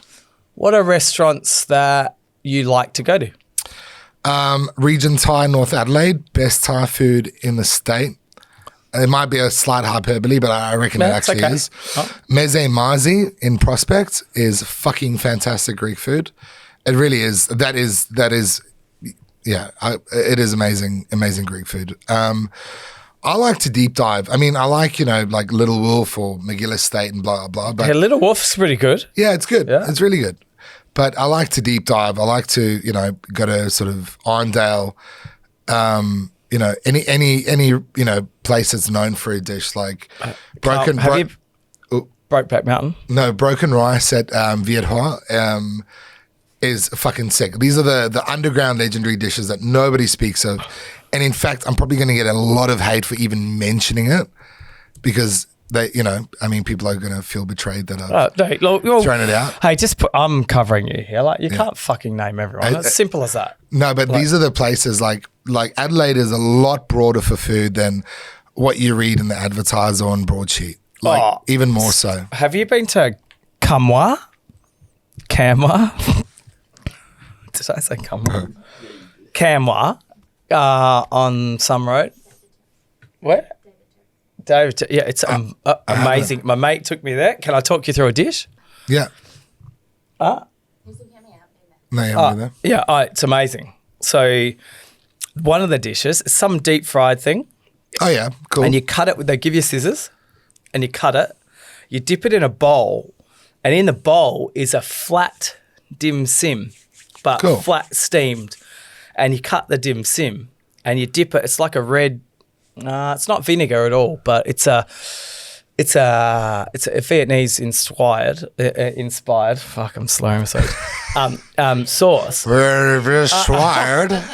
But you dip it and then you add it. One of my mates took me there, AG, and I was like, wow, this is spectacular. I went the dumpling wonton, but you go past that place, you go past it. I'm gonna write that down. Yeah, wow, like come. Yeah, and they just had the thing painted. I got the duck soup. They literally just the duck soup is amazing. Like, it's whole parts of the duck in the soup. I had the wonton, but anyway, I was like, damn. This is amazing. And I've never had that. It's his signature dish and I've never had that. And I was like, whoa. And I looked at my mate, AG, and I said, man, how do you know? He goes, I come here all the time. And AG, if anyone knows this guy, he knows every place in Adelaide. And it was off the beaten track. Yeah. Never go there, but damn, it was good. It's like my two boys, little Kevin and Dave. And, one is GM of Costco and the other one is a retailer. And they two homeboys, and they literally go and eat everywhere, constantly. Like, constantly, big into sneakers, big into fucking hype beast. And Sorry, those are the boys. So I'm going to what high beast? Hype beast. Sneakers, video games, Hype. hype okay. beast. Yeah. So okay, cool. All right. Well, No, they're the. But honestly, you got to deep dive into Arndale. That is the one. okay. What's the other place I go to? Yangli. Yangling, mate. Yeah, I've been there. Fursuit. Not as good as mine. Not as good as her mum's, I must admit, but it's pretty good. Hey, COVID. Yeah, it's good. Yeah, we sneaked the whole team. You just down call him COVID. So he's 19. He's always sick. Nearly 21. Show me your ID. Well, he was 19. Always sick, always sniffling. So we called him COVID during COVID. Oh, Hay fever. Yeah. Oh, yeah. Hay fever. That's what the kids call it these days. Oliver John McLovin. Yep, that's it. His ID is legit. Cool. No, we'd be lost without COVID. We love him. It's funny, actually. Who was it? Mickey Goonan. He was out. Mickey Goonan goes, "Oi, COVID!" And he's out there with his mates going, "Oh, I don't know him. It's Mickey Goonan." Trying to have a chat with him. Most creative person. And food, like someone you've seen that you went, "Oh, that's clever." Oh, And like, food. or like something a bit different, like Heston. Someone. Yeah, I would say But he did some creative stuff like I hadn't seen before. I would say Paul Carmichael, Mamifuku Siobo, Paul Carmichael, the Portenio boys, Norbert Niederkoffler, who's another one of my great friends, oldest chef ever to win 3 Michelin stars in his restaurant in Bolzano in Italy, St. Hubertus. He does some pretty sick stuff, like doing Italian food, but being because they're on the they're on the Dolomites, on the literally on the tip of a mountain, going, fuck, I'm not going to use tomatoes because we can't grow tomatoes. So use whatever's around. But to make, a tomato, substitute, using wild plums, for instance. Okay. Things like Alfio that's different. Gese in Verona, making parmesan out of pasta, Yeah. which is pretty cool. That's different. Yeah. So have you seen a dish that has there been one dish, and look, I know you get this, you probably get this all the time, but has there been one dish that you've thought, fucking hell, well done? You know what? I think, fucking many times, all the time. Actually, I must admit, you were pretty impressed. We were out, we went to New Soy 38. Yeah. And I was like, I'd give my critique because I can tell you what I think. Yeah, That's for sure. simple. Yeah. And I'm trying to think what dish it was, but you're like, oh, that's actually quite, it was different. It was the garfish, like a masiman curry with roti. Yeah. Fuck. And was great. the sauce, we Yeah. needed more roti bread. That's it. It was like a lighter masiman. Yeah. Like, not as sweet. And split a little bit more coconut milk. It was actually fantastic. Yeah. Cracking dish. And I was like, oh, it's a And the prep. cuisson on the garfish was really good as well. Like, Yeah, and digging away a whole garfish, which was like split, then was that oven baked? I don't know. Maybe? that was baked. Yeah, I or could be a chef. I Viet could be a on chef. I Sunday. could be a chef. Their fucking broken rice pork chop. Best pork chop. It's the best pork chop. But also they actually do a fucking sick dish, which is oxtail consomme or, soup, tendon and egg yolk. Oh, okay. Give it a You've fucking. got my attention. It is so beautifully sophisticated and rich and delicious. And there's 3 elements. That is more exciting than some dickhead that's got $1 million kitchen trying to be a fucking smart ass with food that tastes of nothing. You've got a small kitchen with 3 elements to make something so beautiful and succinct and delicate and delicious and just beautiful, like subtle and that is inspired. That's an inspiring dish than anyone on any pages of Gourmet Traveller. Wow. So I watched Chef's Table actually, but there was that chef. I think she's in Hong Kong or something. Glasses. She wears glasses. No, it's Thailand. Thailand. I was going to actually cook with her in a. I forgot her name, but I was supposed to cook her festival with her in Thailand pre-COVID. And people what's her name? travel around the world Yeah, to she's a go badass. have. She does noodles. She does soups. She does her crab noodles is her signature dish. chili crab. Chili crab. Chili crab. Her chili crab is a signature dish. Kylie Wong. Kylie Wong. No, that's Kylie Kwan. in Sydney. No, she's only a Sydney person. No, this one's in. Poor V. I said she wears glasses, and that was the only information I got. No. I was literally supposed to do an event with her. But amazing, right? How does this happen? Where something so spectacular happens with someone cooking, glasses, That's going to piss me off. No, it will piss you off. J Fi. J Fi. Yeah. That's it. J Fi. Watching her cook, spectacular. She's a badass, but that's But the thing is, when you look at it, it's necessity cooking. She's not cooking for ego. She cooked because she had to, and then found a niche and then perfected it. Like that is the number one thing. She's not cooking because she watched MasterChef. No, she's definitely not. Do you know what I mean? And like a lot of chefs today, or I'm going to do this because this is a means to an end to be a celebrity. Like it doesn't work like that. And like I said, when we talk about old school, I talk about good school because back in the trenches. I love the saying "good school." Yeah, It's true. Back in the trenches, I never dreamed of owning my own restaurant in the UK because it's nigh impossible. Because it's such a grind. Yeah. Okay. Yeah, it's money's a big thing. Yeah, like fuck, man. As a Michelin Star head chef, I was earning £14,000 a year as a Michelin Star head chef. That's $28,000 a year. Ollie, he gets paid way more than that. I know. He gets paid. McLovin, fucking what a dick. I can't believe it. So we've actually had some people from Instagram ask for some questions. Oh, cool. AG, okay. I know this guy. That's the guy I just fucking talked about before. Oh, is this live? What's it? No, it's not live. What's his opinion on low intervention wine shit? Because he gives me shit. You know what? For drinking. No. We skipped a bottle. We did. I don't know. We skipped it. Low intervention wine.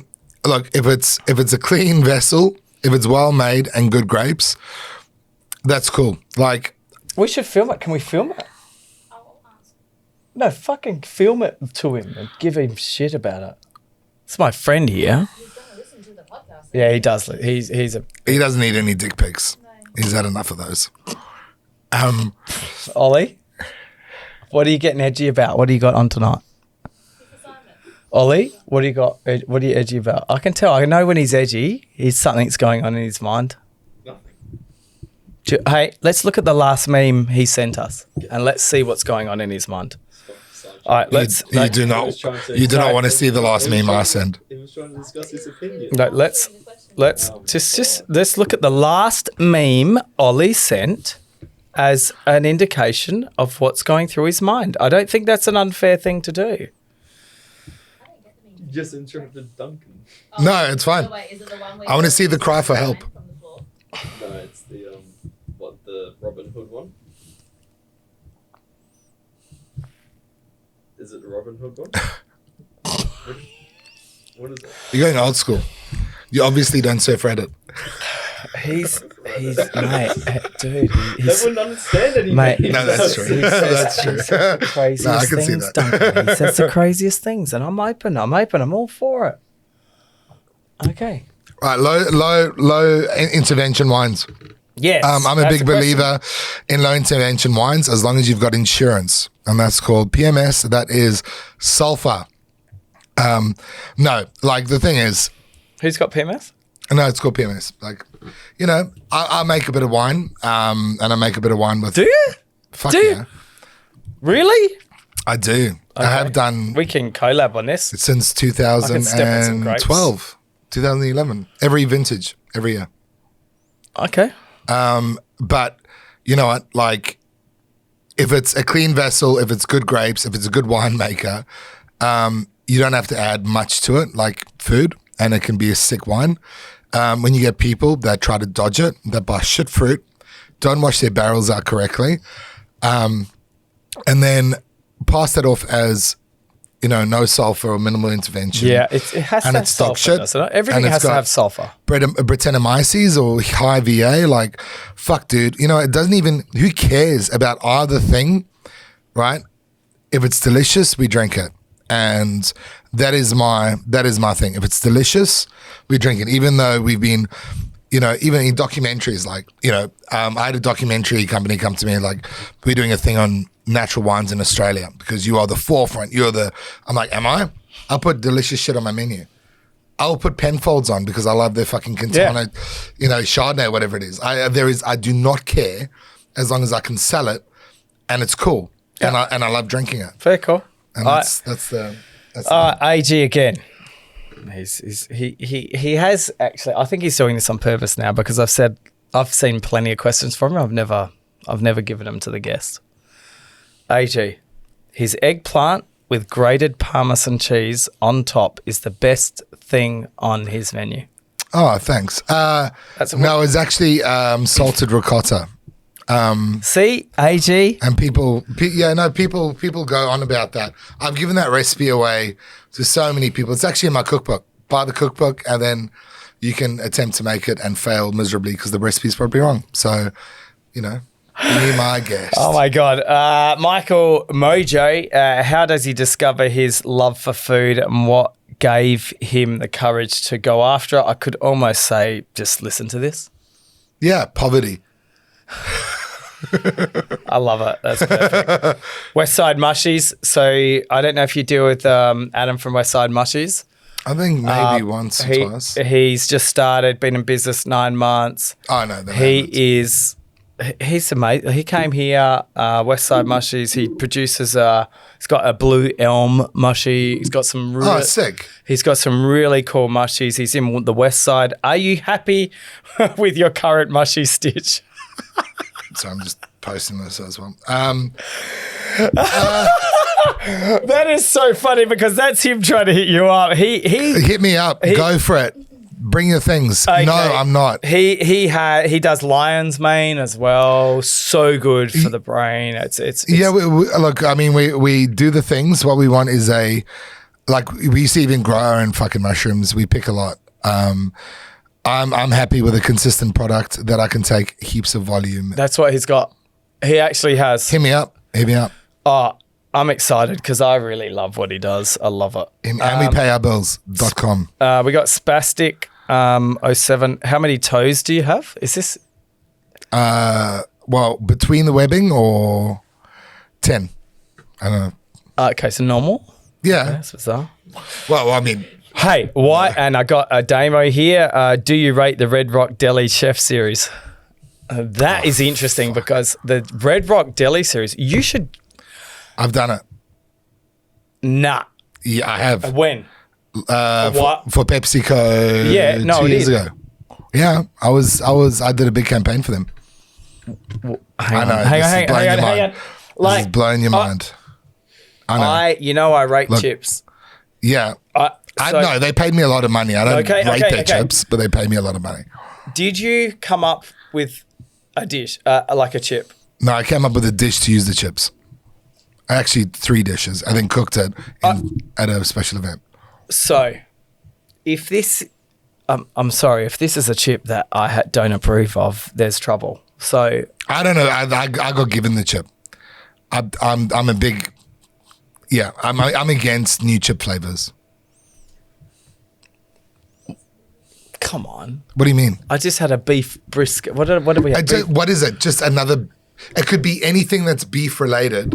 Just regurgitates it with maybe a bit of dry. This oregano. One was this. I had be like kangaroo bollocks or misery sailor towing cows to the Suez Canal, and you could be like, oh yeah, cool. It's beef flavored. It's got a little bit of spice. There's a bit of water there. Hey, Red Rock, if you're listening.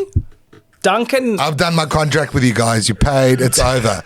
It was a nightmare, PepsiCo. A fucking nightmare. Like I'm a chip person. No, put it in. PepsiCo is a nightmare. I'm a chip person. I had to read from a script. It was the worst. If there was an opportunity to come up with your own JP infused Duncan Mate, I tell you what, you should do a session in my Spice Lab project.com, Copenhagen. No, we've got all these. Is that in Amsterdam? No, we've got all these crazy spices, all our seasonings. Yeah, forget about it. Come and do it. I'll blow your mind. How do I do this? Like, you've given me, you have a famous chili.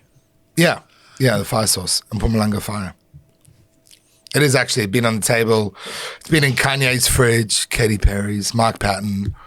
Not name dropping at all. No, and not at all. You could say JP's. Your fridge. You know, It's crazy. I use it for so much. I just like split the sauce in 2 lots. Got put some in the freezer. Some people can't literally eat. They can't eat without it. Like It's- that's been the history of the sauce. My mum made it to her recipe for all the years. It is one of these things when you incorporate it into your life, kind of like meth or heroin. It's hard coming back from these things. Yeah, I'm pretty addicted to it. I Yeah. have it not in every dish because I like to. I've got a. You like to dabble. Clarify the sauce. You're addicted to the sauce. The sauce. Yeah, you like to dabble. It's like yeah. more of a social thing, Yeah. as opposed to habitual. Yeah, totally. And Yeah, one tell of me about our supervisors, Brenton, he produces some amazing shit. And when you have a bit of it, it's so good. Like he's done this mango, it's a mango sriracha at the moment, and it's amazing. Like it's good. Oh, but Like mine's a everyday seasoning. Like I don't fuck come around on, with that most shit. people could not have the doses that I've had of it. It's high dose. No, but what I'm saying is it's an everyday thing. Like you'll put it on everything. It's not this is a dish specific sauce. It's I cannot eat without it. I Okay. cannot live without it. I need to shit up. What time's your mate coming around? I need the sauce now. As you can see, it's a heavy sauce. Yeah. Right. So, okay, Red Rock, if you're listening, if we can control the narrative, maybe there's something there. Yeah. Well, yeah. Yeah, let's call it fire. Sure. Or pay me more money to sell my soul next time, Red Rock. Rightio. If you weren't doing what you are doing right now, what would you be doing? Playing Xbox. Okay, forever? Pretty much. Okay, cool. I haven't played Xbox for ages. I live for Xbox. Is it addictive? Oh, got an Xbox there. As you can see, Game oh, Boy. what sort of Xbox is that? Sega, What does it got? I don't know. Oh, cool story. No, I play a lot of video games. I collect Game Boys. Yeah, Sega and Nintendo. It's an Yeah, interesting Sega. little mix there. Nintendo. We had a Super NES here, but we had to send it back because it didn't work. I see you got the 8-bit up there. Look, I'm a console freak. I play a lot of video games. I still do. Do you Constantly. like old school stuff? Like we've sort of. Yeah, I've nostalgic. beaten most of those games, to be honest. Lemmings, Shino, Wonder Boy, Lemmings. Sonic. I mean, come on. Why isn't someone? Me being 16-year-old, being slightly employed in a bedroom painted black with fucking neon, UV lights everywhere, Marilyn Manson posters, with my drum kit, playing Lemmings and smoking heaps of weed. That was like 15 to 17. That That's what would it be did. hard to do. Like when I think about it, like Lemmings is pretty challenging. I've had lots of situations with Lemmings where I thought, Dude, I'm like it's an over. autistic savant when it comes to Lemmings. What's that? An autistic savant. When you're playing Lemmings. Fuck, I'm amazing. Yeah. Yeah. I'm a very good video game player. Do you think we should have Duncan up with Amber? Yeah? We've had a gamer in here. Amber, Amber, she's cool. Like, and I beat her in my Game Boy? Yeah, I did. I've been practicing really hard. Mate. And then I busted out the Game Boy and RoboCop. My youngest plays for the Missouri team esports for Rocket League. And he's 8 years old. Well, hang on. that's how Amber much of a must be gamer something. household we are. Huh? Amber's on the Red Bull team. Red Bull. Amber's on Red Bull team. Something. You Well, should that's sponsored. No, you're such a big name sellout. no, You're a Missouri. big name sellout. My Duncan. kids play for actual teams, not sponsored teams. Oh, But I'll destroy her. but I refuse to play Fortnite. Fortnite's banned in my household. She plays a bit of everything. She's cool. I like her. She's a cool chick. Yeah, let's do it. I'm down. What do you? So if we could go and feel sorry for these kids, the 16-year-old Duncans. What do you wish you'd known now? Like, so what you've learnt now, if you could tell these kids at 16, what bit of wisdom could you tell them if they wanted to dive into the deep end and be a chef? These are hard hitting. So all the others have been fun. I've got No, like, look, I mean, what would I tell my younger self is more self-discipline.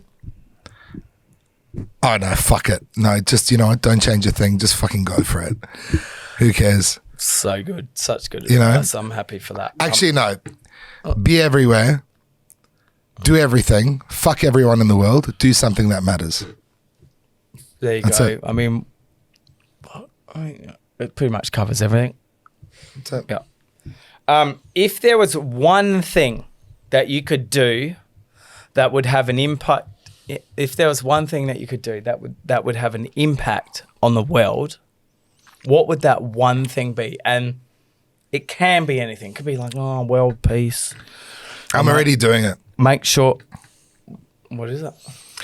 A big thing we've done with Drink Easy this year is recognizing booze classifications and categories in Indigenous language, which is a very, very big thing, I think, especially with the stigma around Indigenous people and alcohol. Yep. Jack Buckskin and Professor John Cardy, we've worked on this thing that we did for Drink Easy, which is actually this full Indigenous classification about terroir. We talk about terroir, we talk about place and land and blah and this, and who knows more about it? Not a fucking farmer or winemaker, but the people that actually live in the land for thousands of years.